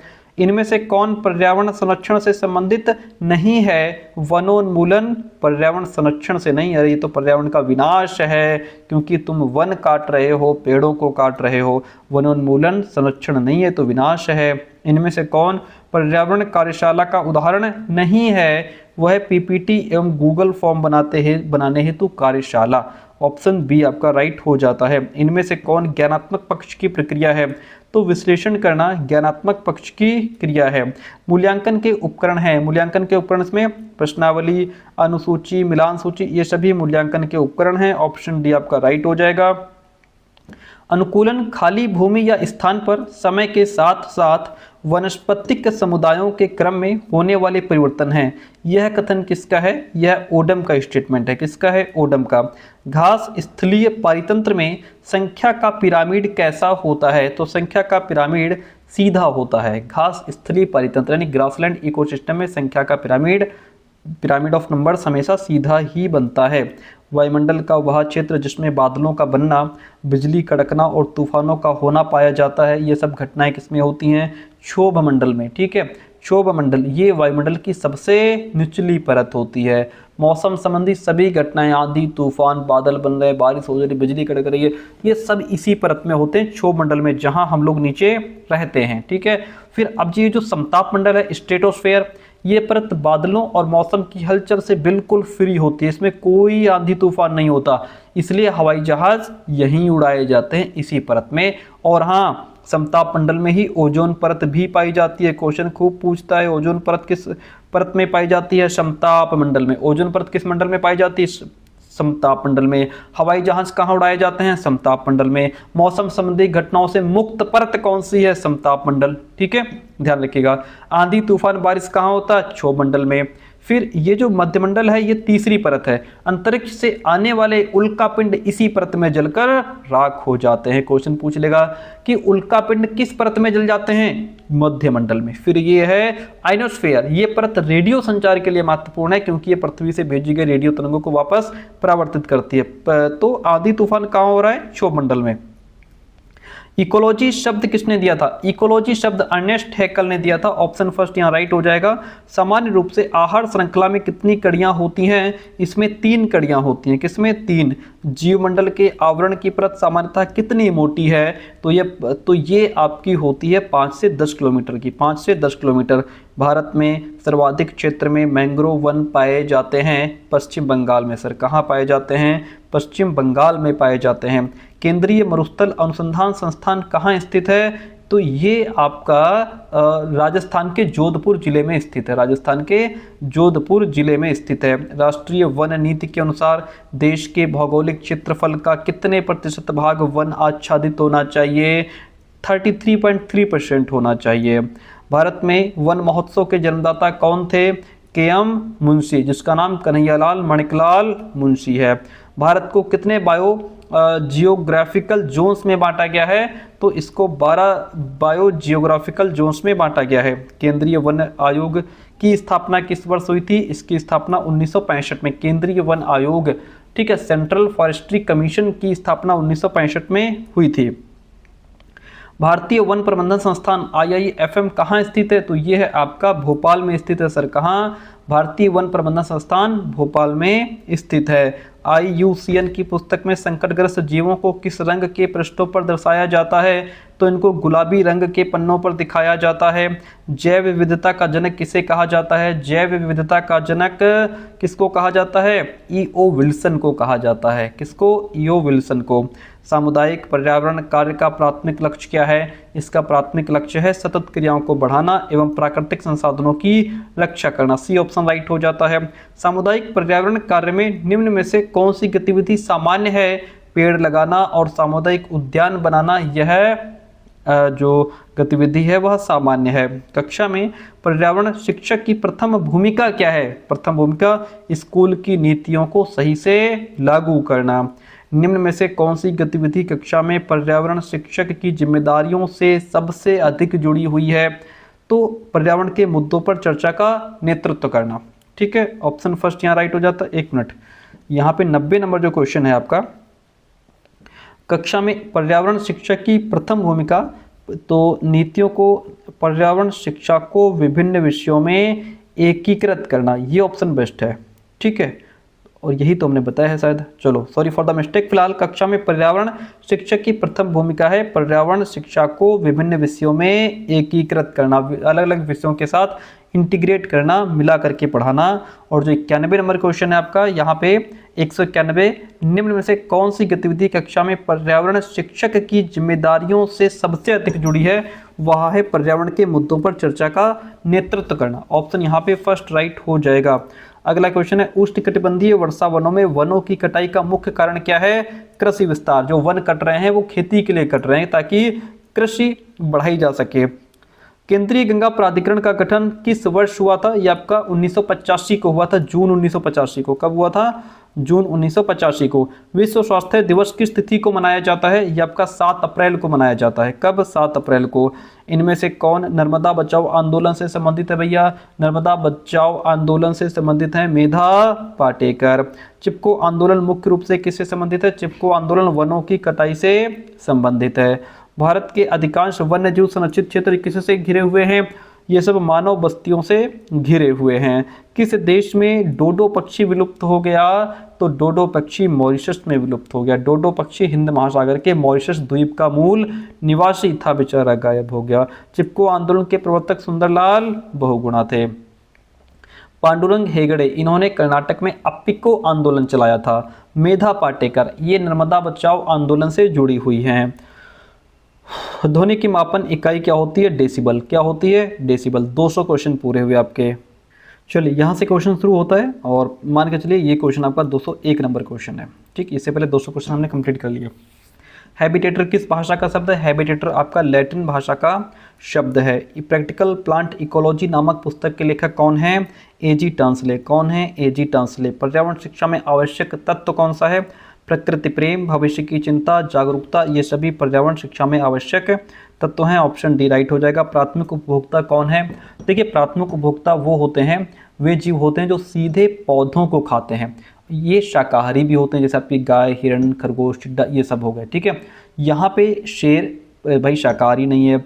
पालक ये क्या है? ये यहाँ पे जो पालक है ये एक प्रोड्यूसर है, क्योंकि ये सूर्य के प्रकाश से अपना भोजन स्वयं बनाता है। ये जो है उत्पादक प्रोड्यूसर की श्रेणी में आता है। चील ये एक तृतीयक उपभोक्ता है, ये शीर्ष यानी कि ये ऊंचे मांसाहारी की श्रेणी में आता है ना। और शेर जो है ये भी जो है जानवरों को खाता है। तो यहाँ पे प्राथमिक उपभोक्ता कोई भी नहीं है। ऑप्शन जो डी है वह राइट हो जाएगा। आगे बढ़ जाते हैं। नेक्स्ट क्वेश्चन कहता है, अम्लीय वर्षा कराने में कारक जो गैसें हैं सल्फर डाइऑक्साइड व नाइट्रोजन डाइऑक्साइड, ये अम्लीय वर्षा एसिड रेन कराने में सहायक गैसें होती हैं। इमारतों तथा पत्थरों को नुकसान पहुंचाने वाला जो पदार्थ है वह है सल्फ्यूरिक अम्ल। स्वच्छ जल की बायोकेमिकल ऑक्सीजन डिमांड होती है, इसकी जो डिमांड है बहुत कम होती है। वाटर ब्लूम कहते हैं, वाटर ब्लूम पानी की सतह पर शैवालों का फैल जाना वाटर ब्लूम कहलाता है। किसकी मापक इकाई डेसिबल होती है? ध्वनि की मापक इकाई डेसिबल होती है। अधिकांशतः मिट्टी के पीएच का मान 10 से कम होता है। कितना होता है? 10 से कम। अधिकांशतः प्राकृतिक मिट्टी का पीएच मान 3.5 से लेकर के 10 के बीच में होता है। कौन सा पर्यावरण अध्ययन के क्षेत्र में नहीं आता है? सौर मंडल पर्यावरण अध्ययन के क्षेत्र में नहीं आता है। अगला क्वेश्चन, जल की अस्थायी कठोरता को दूर करने में उपयोगी क्या होगा? बुझा हुआ चूना। इसे कैल्शियम हाइड्रोक्साइड CH का वोल्टेज भी कहा जाता है। शुद्ध जल के लिए पीएच मान होता है लगभग 7। कितना होता है? लगभग 7। बायोडाइवर्सिटी शब्द का प्रयोग सर्वप्रथम किसने किया था? जैव विविधता शब्द का प्रयोग सर्वप्रथम किसने किया था? तो ये क्या था? रोजेन ने, वॉल्टर जी रोजेन ने, इन्होंने ही 1985 में बायोडाइवर्सिटी यानी जैव विविधता शब्द का सबसे पहले प्रयोग किया था। झूम कृषि वो है जिसमें वनों को जलाकर कृषि करते हैं। ऑप्शन बी राइट हो जाएगा। अगला क्वेश्चन लीजिए, मृदा अपरदन किसे कहते हैं? मृदा अपरदन मिट्टी की ऊपरी परत का हट जाना मृदा अपरदन कहलाता है। सी ऑप्शन यहाँ भी राइट हो गया। पर्यावरण शिक्षा है तो ज्ञान की एक स्वतंत्र शाखा। पर्यावरण शिक्षा क्या है? ज्ञान की एक स्वतंत्र शाखा है। आगे बढ़ जाइए। कौन सा कथन पर्यावरण प्रबंधन के बारे में सत्य है? यह मानव एवं पर्यावरण के संबंधों में सुधार लाने की प्रक्रिया है। पर्यावरण प्रबंधन के बारे में ये बात सत्य है। पर्यावरण प्रबंधन के क्षेत्र में शामिल है तो इसमें वायु गुणवत्ता, भूमि क्षरण, लुप्त प्राय प्रजातियों का संरक्षण, ये सब कुछ शामिल है। ऑप्शन डी राइट हो जाएगा। आगे बढ़िए, क्वेश्चन नंबर 20 लीजिए। विश्व वन दिवस कब मनाया जाता है? विश्व वन दिवस 21 मार्च को मनाया जाता है। 22 मार्च को हम विश्व जल दिवस मनाते हैं। 22 अप्रैल को हम पृथ्वी दिवस मनाते हैं। 5 जून को हम विश्व पर्यावरण दिवस मनाते हैं। सारी डेट ध्यान रखिएगा। फिलहाल हम ऑप्शन ए के साथ में चले जाएंगे। ओजोन दिवस कब मनाया जाता है? ओजोन दिवस आपका 16 सितंबर को मनाया जाता है। ठीक है, इतनी बात क्लियर है। राजीव गांधी पर्यावरण पुरस्कार दिया जाता है तो यह प्रतिवर्ष औद्योगिक इकाइयों को, प्रत्येक 4 वर्ष में पर्यावरण संस्थाओं को, प्रत्येक वर्ष शैक्षिक संस्थाओं को, या फिर उपरोक्त में से कोई नहीं। देखिए यहाँ पे आपका राइट आंसर क्या होगा? इस क्वेश्चन के लिए थोड़ा देखिए, एक तो ये है कि हम इसको राइट कर सकते हैं कि प्रतिवर्ष औद्योगिक इकाइयों को, ठीक है, लेकिन ये केवल औद्योगिक इकाइयों को ही नहीं बल्कि उन औद्योगिक इकाइयों को दिया जाता है जो क्लीन टेक्नोलॉजी यानी स्वच्छ तकनीक का विकास या उपयोग करती हैं। ठीक है, दूसरी बात यह है कि ये जितने भी पुरस्कार होते हैं ये जरूरी नहीं कि हर साल दिए ही जाएं। ठीक है, ये कह रहा है कि प्रतिवर्ष औद्योगिक इकाइयों को दिया जाता है तो ये समय सीमा, टाइम लिमिट जो है इनका क्लियर नहीं होता कि हर साल दिए ही जा रहे हैं। ठीक है, तो यहाँ पे हम इसको मान सकते हैं, लेकिन उससे भी बेस्ट अगर ये है उपयुक्त में से कोई नहीं। ठीक है, तो इस क्वेश्चन के लिए थोड़ा सा डाउट है। बाकी औद्योगिक इकाइयों को, ठीक है, यहाँ पे औद्योगिक इकाइयों की बात हो रही है जबकि यहाँ पे होना चाहिए था, और ये उन औद्योगिक इकाइयों को दिया जाता है जो स्वच्छ तकनीक यानी कि क्लीन टेक्नोलॉजी के लिए काम करती हैं, यानी स्वच्छ तकनीकी अपनाते हैं। ठीक है, तो ये थोड़ा डाउट वाला क्वेश्चन है। फिलहाल हम ऑप्शन नंबर यहाँ पे ए के साथ में चले जाते हैं। संसाधन प्रबंधन का क्षेत्र है। संसाधन प्रबंधन का क्षेत्र यहाँ पे क्या है? वन संरक्षण, खनिज संरक्षण, मृदा संरक्षण। तो इसमें आपका जो ऑप्शन डी है वह राइट हो जाएगा। अगला क्वेश्चन, मैक्सेस पुरस्कार दिया जाता है। मैक्सेस पुरस्कार पर्यावरण से संबंधित सृजनात्मक लेखन को दिया जाता है। यूएनडीपी के अनुसार पर्यावरण प्रबंधन का सर्वाधिक महत्वपूर्ण उपकरण कौन सा होगा? इसमें पर्यावरण शिक्षा और संप्रेषण दोनों आ जाते हैं। ऑप्शन जो आपका सी है वह राइट हो जाएगा। ठीक है, आगे बढ़िए। वन संपदा नियमित रखने में सहायक है तो इसमें हाइड्रोजन चक्र, नाइट्रोजन चक्र, जल चक्र ये सभी शामिल हैं। ऑप्शन डी आपका राइट हो जाएगा। पर्यावरण प्रदूषण प्रभावी तरीके से रोका जा सकता है, जन जागरूकता के द्वारा इसको रोका जा सकता है। वन महोत्सव की शुरुआत की थी, वन महोत्सव की शुरुआत डॉक्टर के.एम. मुंशी ने की थी। ऑप्शन फर्स्ट राइट हो जाएगा।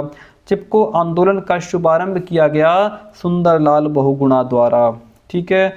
परत भूमि अध्यता वृत्ति दी जाती है जोधपुर विश्वविद्यालय द्वारा। पर्यावरण अनुकूल प्रौद्योगिकी है पर्यावरण को बिना नुकसान पहुंचाए विकास करना। तो यहाँ पे जो आपका ऑप्शन फर्स्ट है वह राइट हो जाता है। प्रसिद्ध पुस्तक है द साइलेंट स्प्रिंग के लेखक कौन है? द साइलेंट स्प्रिंग के लेखक कौन है? Rachel Carson. Rachel Carson. सतत विकास है जो विनाश रहित विकास के बारे में सोचता है। इलेक्ट्रॉनिक मीडिया के साधन क्या हो जाएंगे? समाचार पत्र, पत्रिकाएं, पुस्तकें। इसमें इलेक्ट्रॉनिक मीडिया कोई भी नहीं है, इसलिए ऑप्शन डी राइट हो जाता है। आईसीटी का फुल फॉर्म क्या होता है? इसका फुल फॉर्म सूचना एवं संप्रेषण तकनीकी होता है। राष्ट्रीय कृषि आयोग की स्थापना 1976 में हुई थी। कब हुई? 1976 में। अनाज, दालें आदि से संबंधित बीज बोने चाहिए बारिश से पहले, वर्षा के पूर्व, बारिश से पहले बोने चाहिए। पृथ्वी दिवस कब मनाया जाता है? तो पृथ्वी दिवस आपका 22 अप्रैल को मनाया जाता है। क्वेश्चन हम लोगों ने खूब पढ़ लिया और ये पूछा भी जाता है। सामुदायिक कार्य होते हैं समाज के लोगों द्वारा मिलजुल कर एक कार्य करना सामुदायिक कार्य कहलाता है। सामुदायिक सेवा से प्राप्त होती है, सामुदायिक सेवा से आत्मसंतुष्टि प्राप्त होती है। जब हम मिलकर काम करते हैं तो हमें सेटिस्फैक्शन जो मिलता है वो अलग ही होता है। सामुदायिक सेवा के अंतर्गत क्या नहीं आता? तो इसमें आप जो है किसी की नौकरी नहीं लगवा सकते हो, नौकरी लगवाना सामुदायिक सेवा के अंतर्गत नहीं आता है। पर्यावरण माह किस नेता के जन्मदिन के रूप में मनाते हैं? किसके? इंदिरा गांधी के रूप में। किसके? इंदिरा गांधी के जन्मदिन के रूप में मनाते हैं। रेड डाटा बुक में संग्रहण है किसका? संकटग्रस्त व लुप्तप्राय जीवों का वर्णन है इसमें, जो संकट की स्थिति में है, लुप्त होने की कगार पे हैं। पर्यावरण शिक्षण की शिक्षण विधियों से प्राप्त होते हैं ज्ञानात्मक उद्देश्य, बोधात्मक उद्देश्य दोनों ही प्राप्त होते हैं, इसलिए ऑप्शन सी राइट हो जाएगा। केंद्रीय गंगा प्राधिकरण का गठन किसके कार्यकाल में हुआ था? राजीव गांधी के कार्यकाल में हुआ था, राजीव गांधी के कार्यकाल में।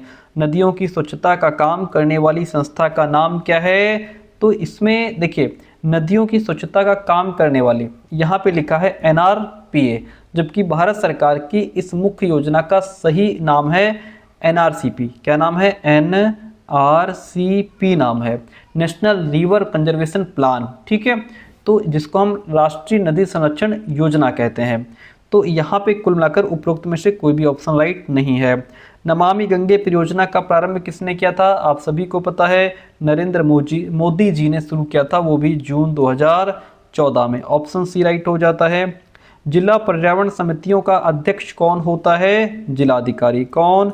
जिलाधिकारी। उत्तर प्रदेश में कार्यरत संस्था जो पर्यावरण के क्षेत्र में अद्वितीय काम कर रही है वह पर्यावरण नियोजन एवं समन्वय संगठन है, जिसको हम EPCO IPCO भी कहते हैं।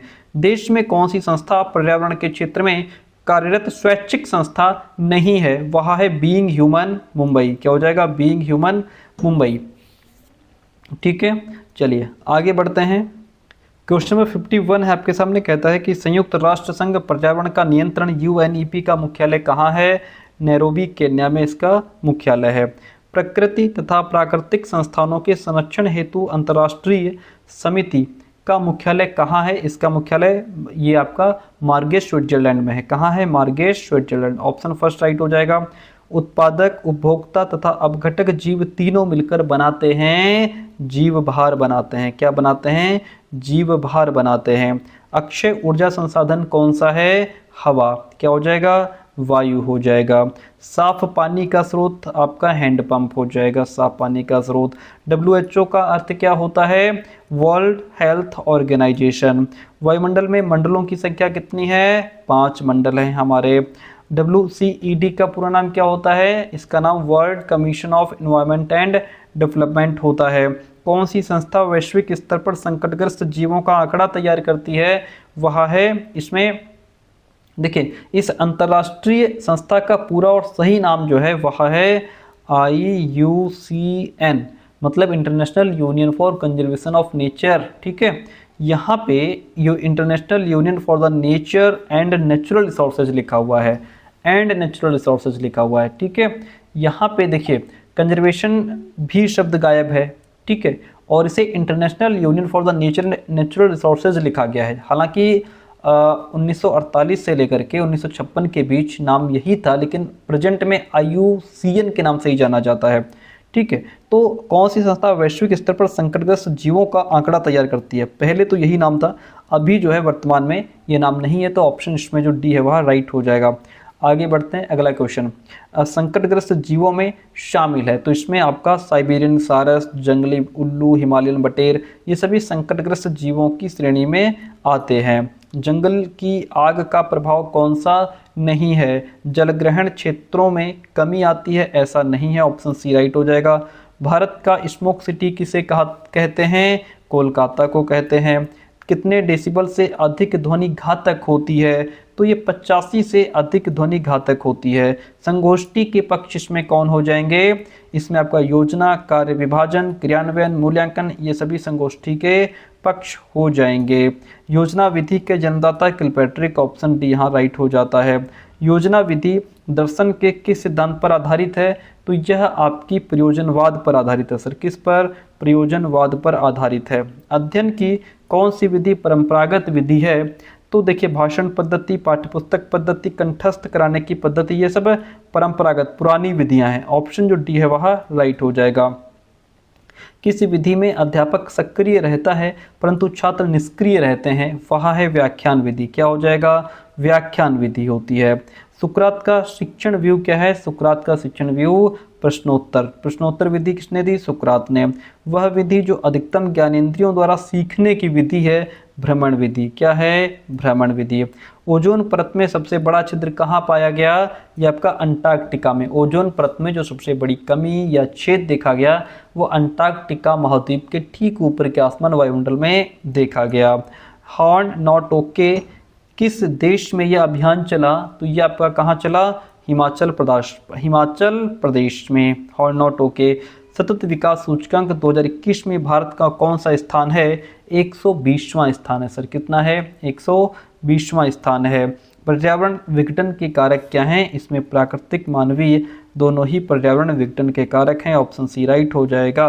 द्वीप होते हैं, द्वीप जो हैं वे भूभाग जो चारों ओर पानी से घिरे होते हैं, द्वीप कहलाते हैं। ओजोन परत का मुख्य कार्य है पराबैंगनी किरणों को पृथ्वी पर पहुंचने से रोकना, यही इसका काम है। कौन सी गैस वायुमंडल में नहीं पाई जाती है? अश्रु गैस वायुमंडल में नहीं पाई जाती है।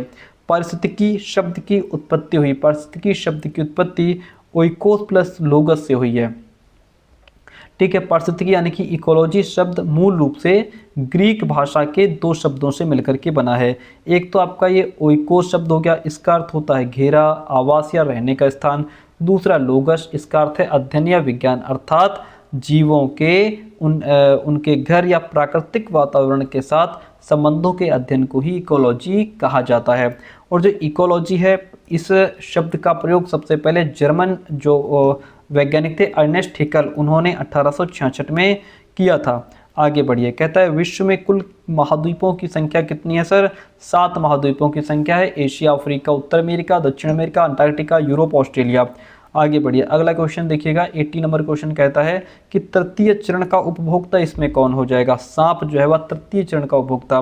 प्रथम चरण का उपभोक्ता जैसे आपका गाय जो है यह प्रथम चरण की उपभोक्ता है। ठीक है, या टिड्डी हो गया, टिड्डा हो गया, बकरी, गाय है ना, जो घास खाते हैं।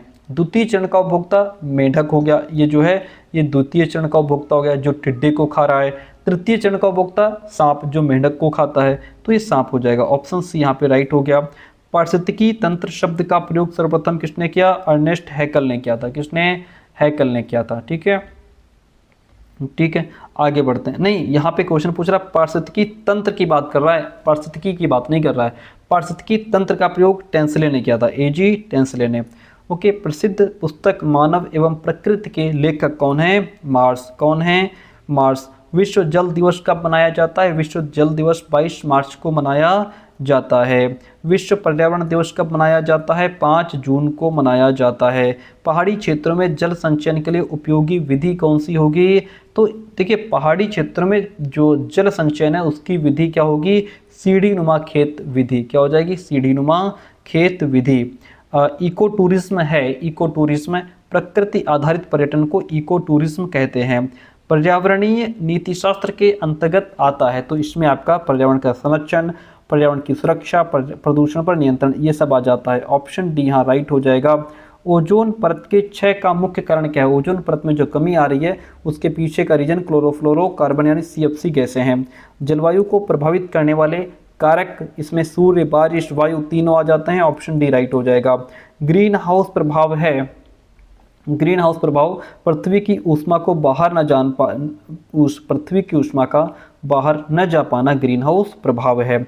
वैश्विक तापमान का मुख्य दुष्प्रभाव क्या हो जाएगा? वैश्विक तापमान का मुख्य दुष्प्रभाव, एक मिनट, बाहर न जा पाना, ऊष्मा का बाहर, हाँ ठीक है, ऑप्शन बी राइट है इसमें। चलिए, वैश्विक तापमान का मुख्य दुष्प्रभाव क्या हो जाएगा? इसका मुख्य दुष्प्रभाव हो जाएगा जलवायु में परिवर्तन आ जाता है, चक्रवाती दिशाओं में परिवर्तन आ जाता है, मृदा की उर्वरता में भी कमी आती है। तो यहाँ पे भी ऑप्शन आपका डी राइट हो जाएगा। सन 1985 में आयोजित वियना सम्मेलन का मुख्य संबंध किससे था? ओजोन क्षरण से था। सर किससे था? ओजोन क्षरण से।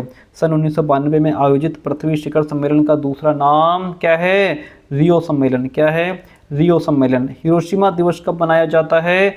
6 अगस्त को। कब मनाया जाता है? 6 अगस्त को। विश्व खाद्य दिवस कब मनाया जाता है? 16 अक्टूबर को। कब? 16 अक्टूबर को। प्राकृतिक विनाश को कम करने के लिए संयुक्त राष्ट्र अंतर्राष्ट्रीय दिवस आपका हो जाएगा 13 अक्टूबर। कौन सा? 13 अक्टूबर। क्योटो प्रोटोकॉल की मुख्य उपलब्धि क्या थी? इसकी मुख्य उपलब्धि ग्रीन हाउस गैसों के उत्सर्जन पर नियंत्रण के सुझाव। ऑप्शन जो बी है वह राइट हो जाएगा। अपघटक की श्रेणी में आते हैं, तो इसमें आपके जीवाणु, कवक दोनों ही अपघटक की श्रेणी में आ जाते हैं। बास्केट अप्रोच किससे संबंधित है? बास्केट अप्रोच हानिकारक गैस उत्सर्जन के स्तर को कम करने के क्षेत्र में इससे संबंधित है। ऑप्शन सी राइट हो जाएगा। मॉन्ट्रियल प्रोटोकॉल किससे संबंधित था? मॉन्ट्रियल जो प्रोटोकॉल है ओजोन परत की रक्षा के लिए आर्थिक अनुदान के संबंध में संबंधित है। ठीक है, यहाँ तक आपके 300 क्वेश्चन कंप्लीट होते हैं। लास्ट 100 क्वेश्चन बचे हैं, आइए उनको समझते हैं। चलिए, यहाँ से क्वेश्चन आपका मान लीजिए शुरू होता है, 301 नंबर क्वेश्चन है। चलिए, कहता है पर्यावरण निर्मित होता है, तो पर्यावरण किससे निर्मित होता है? पर्यावरण आपका जैविक घटकों से, जिसमें हमारा सभी जीवित चीज़ें जैसे पौधे, जानवर, सूक्ष्मजीव आ जाते हैं। भू आकृतिक घटकों से, मतलब इसमें पृथ्वी की संरचना जैसे पहाड़, मैदान, घाटियाँ आ जाते हैं। अजैविक घटक, इसमें निर्जीव तत्व जैसे हवा, पानी, मिट्टी, सूर्य का प्रकाश, ये सब चीज़ें आ जाती हैं। तो पर्यावरण इन सभी से मिलकर के बनता है। ऑप्शन डी राइट हो जाएगा। अगला क्वेश्चन, अंग्रेजी में इन्वायरमेंट शब्द किससे लिया गया है? अंग्रेजी में जो इन्वायरमेंट शब्द है वह इन्वायरोन से लिया गया है। किससे? इन्वायरोन से लिया गया है। पर्यावरण की प्रकृति कैसी है? पर्यावरण की प्रकृति बहुविषयक और अंतःविषयक दोनों ही प्रकार की है। देखिए, बहुविषयक कैसे? Multi disciplinary. पर्यावरण अध्ययन में जीव विज्ञान, रसायन विज्ञान, भौतिक विज्ञान, भूगोल, अर्थशास्त्र जैसे कई अलग अलग विषयों का ज्ञान शामिल होता है। इंटरडिसिप्लिनरी, इसका मतलब है कि ये सभी अलग अलग विषय आपस में जुड़े हुए हैं। ठीक है, और पर्यावरण की समस्याओं को हल करने के लिए मिलकर काम करते हैं। इसलिए पर्यावरण की प्रकृति दोनों प्रकार की है। ऑप्शन सी राइट हो जाएगा। मैन एंड हिज वर्क से लेखक कौन है? हस्कोविस्ट। भारत में पर्यावरण विभाग की स्थापना कब की गई? पर्यावरण विभाग की स्थापना 1 नवंबर 1980 को की गई थी। विश्व वन दिवस 21 मार्च को मनाया जाता है। विश्व वन दिवस कब मनाया जाता है? हर साल 21 मार्च को। 5 जून विश्व पर्यावरण दिवस मनाया जाता है। 16 सितंबर विश्व ओजोन दिवस मनाया जाता है। केंद्रीय गंगा प्राधिकरण की स्थापना कब हुई थी? 1985 में। कब हुई थी? 1985 में। आगे बढ़ जाते हैं। पर्यावरण क्लब प्रारंभ हुआ था। पर्यावरण क्लब जो है वह 1994-95 में आरंभ हुआ था। राष्ट्रीय बंजर भूमि विकास बोर्ड की स्थापना किस वर्ष हुई थी? 1985 में हुई थी। पृथ्वी दिवस कब मनाया जाता है? पृथ्वी दिवस 22 अप्रैल को मनाया जाता है। ठीक है, देखिए 22, एक चीज़ ध्यान रखिएगा। देखिए 22 मार्च को कौन सा दिवस होता है? विश्व जल दिवस। ठीक है, फिर आता है 22 अप्रैल। 22 अप्रैल को क्या मनाते हैं हम? विश्व पृथ्वी दिवस। 22 मार्च, 22 अप्रैल और 22 मई को क्या मनाते हैं? 22 मई को जैव विविधता दिवस। जैव विविधता दिवस मनाते हैं 22 मई को। 22, देखिए ध्यान रखिए, 22 मार्च विश्व जल दिवस, 22 अप्रैल पृथ्वी दिवस, 22 मई विविधता दिवस। ध्यान रखिएगा। तो यहाँ पे प्रश्न के अकॉर्डिंग हम जाएंगे ऑप्शन नंबर ए के साथ में। महावृक्ष पुरस्कार प्रारंभ हुआ। महावृक्ष पुरस्कार 1993 में शुरू हुआ। राजीव गांधी पर्यावरण पुरस्कार कब प्रारंभ हुआ? ये 1993 में प्रारंभ हुआ। राष्ट्रीय जनसंख्या दिवस प्रतिवर्ष मनाया जाता है। राष्ट्रीय जनसंख्या दिवस प्रतिवर्ष 11 जुलाई को मनाया जाता है। विश्व पर्यावरण दिवस प्रतिवर्ष कब मनाया जाता है? 5 जून को मनाया जाता है। अगला क्वेश्चन है पर्यावरण के प्रकार हैं। पर्यावरण में आपका प्राकृतिक पर्यावरण आ जाता है। इसमें वो सभी चीजें आती हैं जो प्रकृति द्वारा दी गई हैं, जैसे भूमि, जल, वायु, पेड़ पौधे, जीव जंतु, वो सब। मानव निर्मित, इसमें वो सब चीजें इंक्लूड हैं जो जिन्हें इंसानों ने अपनी जरूरत के लिए बनाया है, जैसे इमारतें, सड़कें, पार्क, उद्योग, स्कूल, बिल्डिंग, कॉलेज, है ना। सामाजिक पर्यावरण, इसमें मानवीय संबंध, संस्कृति, धर्म, शिक्षा और जो आर्थिक गतिविधियां हैं जो हमारे समाज का निर्माण करती है, वो सब चीज़ें इसमें शामिल हैं। तो पर्यावरण इन सभी प्रकार का होता है। ऑप्शन डी राइट हो जाएगा। पर्यावरण के घटक में बायोटिक, अबायोटिक दोनों आ जाते हैं। ठीक है। उपभोक्ता की संख्या पूछ रहा है, तो उपभोक्ता की संख्या में कौन आ जाएगा आपका? उपभोक्ता की संख्या 3 होती है, प्राथमिक उपभोक्ता, द्वितीयक उपभोक्ता और तृतीयक उपभोक्ता। ठीक है। शाकाहारी जंतु का उदाहरण है। शाकाहारी कौन है भैया? हिरण, बाघ, शेर, कोई नहीं। शाकाहारी इसमें आपका हिरण जो है वह शाकाहारी है। मांसाहारी जंतु कौन हो जाएगा? मांसाहारी आपका इसमें शेर और बाघ दोनों ही मांसाहारी हैं। सर्वाहारी कौन भैया? मानव सब कुछ खा लेता है जो दे दो। IEEP का मतलब इसमें होता है इंटरनेशनल एनवायरमेंटल एजुकेशन प्रोग्राम।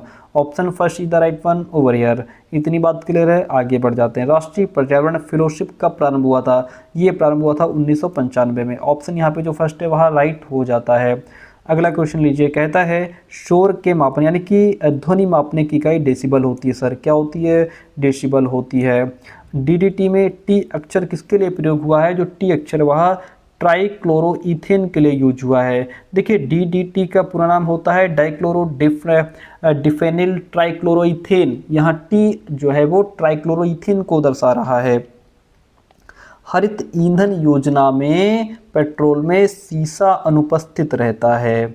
अगला क्वेश्चन लीजिए, राष्ट्रीय पर्यावरण जागरूकता अभियान कब प्रारंभ हुआ था? ये शुरू हुआ था 1986 में। कब शुरू हुआ था? 1986 में। इंदिरा गांधी पर्यावरण पुरस्कार प्रारंभ हुआ था 1987 में। इंदिरा प्रियदर्शनी वृक्ष मित्र पुरस्कार कब प्रारंभ हुआ? 1986 में।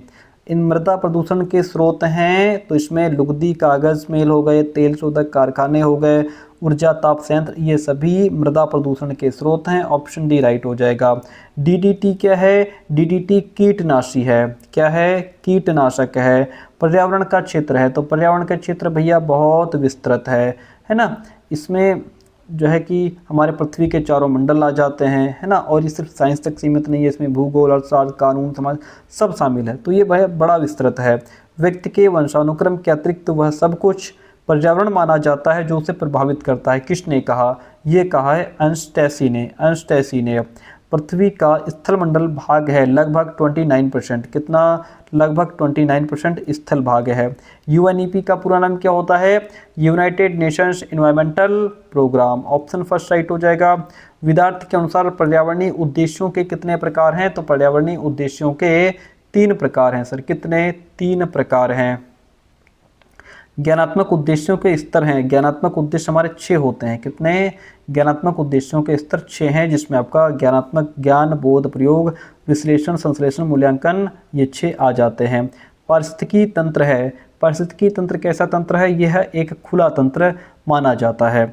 ऑप्शन यहाँ बी राइट हो गया। साफ पानी का स्रोत आपका क्या हो जाएगा? हैंडपंप से हमें साफ पानी मिलता है। खारा पानी कहाँ मिलता है? समुद्र में खारा पानी मिलता है। अगला प्रश्न लीजिए, ब्राजील में पृथ्वी पर्यावरण सम्मेलन का आयोजन हुआ था। यह 5 जून 1992 को हुआ था। फर्स्ट ऑप्शन यहाँ पे राइट हो जाता है। कृत्रिम पारिस्थितिक तंत्र का उदाहरण क्या हो जाएगा? एक्वेरियम। निम्न के संगठन को जीवभार कहा जाता है। तो उत्पादक, उपभोक्ता, अपघटक, इनके संगठन को जीवभार कहा जाता है। वृहत उपभोक्ता को बांटा गया है भाग, तो इसको जो है कितने भागों में? 3 भागों में बांटा गया है। वृहत उपभोक्ता को 3 भागों में बांटा गया है। ऑप्शन बी राइट हो जाता है। पारिस्थितिकी तंत्र का प्रतिपादन किया गया, इसका प्रतिपादन टेंसले द्वारा किया गया। ऑप्शन फर्स्ट राइट हो जाता है। इकोसिस्टम शब्द का प्रथम प्रयोग किया गया था टेंसले द्वारा। किसके द्वारा? टेंसले द्वारा। अगला क्वेश्चन लेते हैं, कहता है परितंत्र का अर्थ होता है किसी प्रणाली तंत्र की भौतिक, रासायनिक एवं जैविक प्रक्रियाएं जो विशेष जीवधारी स्थान तथा समय में इकाई के रूप में होती हैं। किसने कहा? ये स्टेटमेंट देने वाले हैं लिंडरमैन। ऑप्शन डी राइट हो गया। स्टोकॉल्स थे एक, ये क्या थे? एक मनोवैज्ञानिक थे। क्या थे? एक मनोवैज्ञानिक थे। मनुष्य एक विशेष स्थान पर विशेष समय पर जिन संपूर्ण परिस्थितियों से घिरा हुआ है उसे पर्यावरण कहते हैं। सीसी पार्क की परिभाषा है। प्रैक्टिकल प्लांट इकोलॉजी के लेखक कौन है? एजी टेंसले। कौन हो जाएंगे? एजी टेंसले। इतनी बात क्लियर है? बहुत बढ़िया। WHO का मतलब होता है वर्ल्ड हेल्थ ऑर्गेनाइजेशन। हिंदी में इसको विश्व स्वास्थ्य संगठन कहा जाता है। अगर इसकी स्थापना पूछ ले तो लिख देना 7 अप्रैल 1948 को इसकी स्थापना हुई थी। इसका मुख्यालय पूछ ले तो जिनेवा, स्विट्जरलैंड। ऑप्शन फर्स्ट यहाँ राइट हो जाता है। पेयजल की समस्या है तो भैया अधिक जनसंख्या की वजह से, गर्मी बहुत है, औद्योगिकरण की वजह से जो पीने का पानी है वो घटता जा रहा है। मुख्यतः कौन सी गैस ग्रीन हाउस इफेक्ट के लिए जिम्मेदार है? कार्बन डाइऑक्साइड गैस है भैया वो। प्लास्टिक एक स्रोत है किसका? मृदा प्रदूषण का। प्लास्टिक मृदा प्रदूषण का स्रोत है। जलता हुआ प्लास्टिक किसका स्रोत है? वायु प्रदूषण का। चलिए, प्रदूषणों की संख्या कितनी बताई गई है? तो प्रदूषणों की संख्या बताई गई है 5, जिसमें आपका वायु प्रदूषण, जल प्रदूषण, मृदा प्रदूषण, ध्वनि प्रदूषण और रेडियोधर्मी प्रदूषण आते हैं। प्रदूषकों के प्रकार हैं। प्रदूषक में आपके अनउपघटनीय और उपघटनीय दोनों आ जाते हैं, इसलिए C option is the right one over here. पर्यावरण संरक्षण अधिनियम कब बना? पर्यावरण संरक्षण अधिनियम 1986 में बना था। शोर प्रदूषण वातावरण में एकत्रित अवांछित ध्वनि है, विचार किए बिना कि इसका प्रतिकूल प्रभाव भी हो सकता है। किसने कहा? ईपी ओडम ने कहा है। क्लोरोफ्लोरोकार्बन गैस प्रयोग होता है, यह आपका एसी, रेफ्रिजरेटर दोनों में ही क्लोरोफ्लोरोकार्बन गैस प्रयोग होता है। जलवायु परिवर्तन के क्या कारण हैं? इसके देखिए, जलवायु परिवर्तन के कारण एक तो जो प्राकृतिक गतिविधियां हैं, मानवीय गतिविधियां, इन दोनों की वजह से जलवायु में परिवर्तन हो रहा है। पर्यावरण वह सब कुछ है जो किसी वस्तु को चारों ओर से घेरे हुए है और प्रत्यक्ष रूप से प्रभावित कर रहा है। किसने कहा? गिस्बर्ट की परिभाषा है। वायुमंडल में मंडलों की संख्या कितनी बताई गई है? 5 मंडलों की संख्या बताई गई है, जिसमें आपका क्षोभ मंडल, समताप मंडल, मध्य मंडल, आयन मंडल, बाह्य मंडल, ये सब आ जाते हैं। आगे बढ़िए। ओजोन परत कहाँ पाया जाता है? मैं अभी आपको बता रहा था, समताप मंडल में ओजोन परत पाई जाती है। ओजोन परत क्षरण के लिए कौन सी गैस उत्तरदायी है? कौन सी गैस है? क्लोरोफ्लोरोकार्बन गैस उत्तरदायी है। मुख्य ग्रीन हाउस गैस कौन सी है? कार्बन डाइऑक्साइड मुख्य ग्रीन हाउस गैस है। भारत में वायु अधिनियम कब शुरू हुआ था? 1981 से शुरू हुआ था। डीयू का मतलब होता है डॉब्सन यूनिट। क्या होता है? Dobson unit. कौन सी पर्यावरणीय शिक्षा की विधि है? पर्यावरणीय शिक्षा की विधि पूछ रहा है। आप बताएंगे कथन विधियाँ, दृश्य विधियाँ, कार्य विधियाँ, ये सभी पर्यावरणीय शिक्षा की विधियाँ हैं, तो ऑप्शन डी यहाँ पे राइट हो जाएगा। यूनेस्को में ई अक्षर किसके लिए प्रयोग होता है? ई अक्षर जो है वह एजुकेशनल के लिए यूज होता है। WCED का पूरा नाम होता है world commission of environment and development. जो फर्स्ट ऑप्शन है वह राइट हो जाएगा। शिक्षा एक त्रिपदी प्रक्रिया है, किसने सिद्ध किया? शिक्षा एक त्रिपदी प्रक्रिया है, ऐसा BS ब्लूम ने सिद्ध किया है। सर किसने सिद्ध किया? BS ब्लूम ने। ठीक है, चलिए। संगोष्ठी के पक्ष होते हैं तो इसमें आपका योजना, कार्य विभाजन, क्रियान्वयन, मूल्यांकन, ये सब आ जाते हैं, इसलिए ऑप्शन डी राइट हो जाता है। समस्या समाधान विधि है एक, किसकी? समस्या समाधान एक वैज्ञानिक विधि है। समस्या समाधान एक वैज्ञानिक विधि है। मूल्यांकन एक प्रक्रिया है, सतत। मूल्यांकन एक सतत प्रक्रिया है। क्षेत्र पर्यटन के उद्देश्य क्या हैं? नए अनुभव प्राप्त करना, नई सूचनाएं प्राप्त करना, यथार्थ ज्ञान प्राप्त करना, ये सब क्षेत्र पर्यटक के उद्देश्य हैं। ऑप्शन डी राइट हो जाएगा। क्षेत्र पर्यटन के प्रकार की अगर बात करें तो लघु क्षेत्र पर्यटन, सामान्य क्षेत्र पर्यटन, बृहद क्षेत्र पर्यटन, ये सभी क्षेत्र पर्यटन के प्रकार हैं। ऑप्शन डी राइट हो जाता है। अपशिष्ट पदार्थ प्रयोग किए जाते हैं पुनः उपयोग द्वारा, पुनः प्रयोजन द्वारा, पुनः चक्रण द्वारा अपशिष्ट पदार्थों को यूज कर लिया जाता है। प्रोजेक्ट विधि की खोज WH किलपैट्रिक ने की थी। इतनी बात होती है क्लियर। आगे बढ़ जाते हैं। गांधी जी के 3 R में क्या नहीं आता? गांधी जी के 3 R का मतलब क्या होता है? 3R का मतलब होता है रीडिंग, एक तो हो गया रीडिंग, ठीक है, मतलब पढ़ना, दूसरा हो गया राइटिंग, क्या हो गया, दूसरा हो गया राइटिंग, तीसरा हो गया अर्थमेटिक, क्या होता है, तीसरा हो गया अर्थमेटिक। ये 3 होते हैं इसके, है ना। लिखना, पढ़ना और अंकगणित। आता क्या नहीं है इसमें भैया, इसमें आपका राइजिंग नहीं आता है, राइजिंग नहीं आता है। प्रदर्शनी की सामग्री बनाई जाती है, यह छात्रों द्वारा बनाई जाती है। पर्यावरणीय विकास की मुख्य समस्याएं क्या हैं, ग्रीन हाउस इफेक्ट हो गया, अम्ल वर्षा, ओजोन परत का क्षरण, ये सभी पर्यावरणीय विकास की समस्याएं हैं, इसलिए ऑप्शन डी यहाँ राइट हो जाता है। क्यूरेरे शब्द किस भाषा से बना है, क्यूरेरे शब्द जो है यह आपका लैटिन भाषा से बना हुआ है, ठीक है। आगे बढ़िए, पर्यावरणीय पाठ्यक्रम विकास के सिद्धांत होने चाहिए, तो ये सिद्धांत आपके बाल केंद्रित हों, समाज केंद्रित हों और क्रिया केंद्रित होने चाहिए, यहाँ भी ऑप्शन डी राइट हो जाता है। पर्यावरणीय शिक्षा में पाठ्यक्रम के उपागम हैं भौतिक विज्ञान एवं रसायन विज्ञान, जीव विज्ञान, वायुमंडलीय विज्ञान, पारिस्थितिकी एवं भूविज्ञान, ये सभी पर्यावरणीय शिक्षा में पाठ्यक्रम के उपागम हैं। पर्यावरणीय जागरूकता के मुख्य अंग में पर्यावरणीय शिक्षा का है, मुख्य अंग किसका, पर्यावरणीय शिक्षा का है। पर्यावरण प्रबंधन के पक्ष हैं, तो इसमें आपका संचयीकरण का आयाम और संरक्षण का आयाम दोनों आ जाते हैं, इसलिए ऑप्शन सी राइट हो जाएगा। पृथ्वी सम्मेलन 1992 में कितने देश शामिल थे, इसमें 178 देश शामिल थे। EIS का पूरा नाम क्या होता है, इन्वायरमेंटल इंफॉर्मेशन सिस्टम। संरक्षण वर्तमान पीढ़ी का भावी पीढ़ी के लिए त्याग है, किसका स्टेटमेंट है ये आपका, देखिए संरक्षण वर्तमान पीढ़ी का भावी पीढ़ी के लिए त्याग है, एली का स्टेटमेंट है, ऑप्शन डी यहाँ राइट हो जाएगा। कंजर्वेशन शब्द किस लैटिन शब्द से लिया गया है, यह आपका कौन से लिया गया है, कंजर्वेशन कहाँ से लिया गया, कौन से लिया गया है। ओजोन दिवस कब मनाया जाता है, बार बार वही क्वेश्चन कितनी बार रिपीट होगा, तो ये आपका मनाया जाता है 16 सितंबर को, ठीक है, हर साल PYQ में पूछा जाता है। विश्व जल दिवस कब मनाया जाता है, विश्व जल दिवस आपका 22 मार्च को मनाया जाता है। अगला क्वेश्चन है, जल प्रदूषण निवारण एवं नियंत्रण अधिनियम बना था, ये आपका 1974 में बना था, सेकंड ऑप्शन राइट हो जाता है। NEERI का मतलब क्या होता है, national environmental engineering research institute. आगे बढ़ते हैं, NGRI का पूरा नाम है नेशनल जियोफिजिकल रिसर्च इंस्टीट्यूट। अगला क्वेश्चन है, जूलॉजिकल सर्वे ऑफ इंडिया की स्थापना किस वर्ष हुई थी, 1916 में हुई थी, ऑप्शन यहाँ पे फर्स्ट राइट हो जाता है। WWF का मतलब होता है world wild life fund, world wild life fund. अगला क्वेश्चन कहता है कि वृक्षारोपण लाभकारी है, किसमें, तो ये आपका कार्बन डाइऑक्साइड की सांद्रता कम करने में, ऑक्सीजन की सांद्रता बढ़ाने में, अधिक बारिश में, हर जगह वृक्षारोपण बहुत लाभकारी है।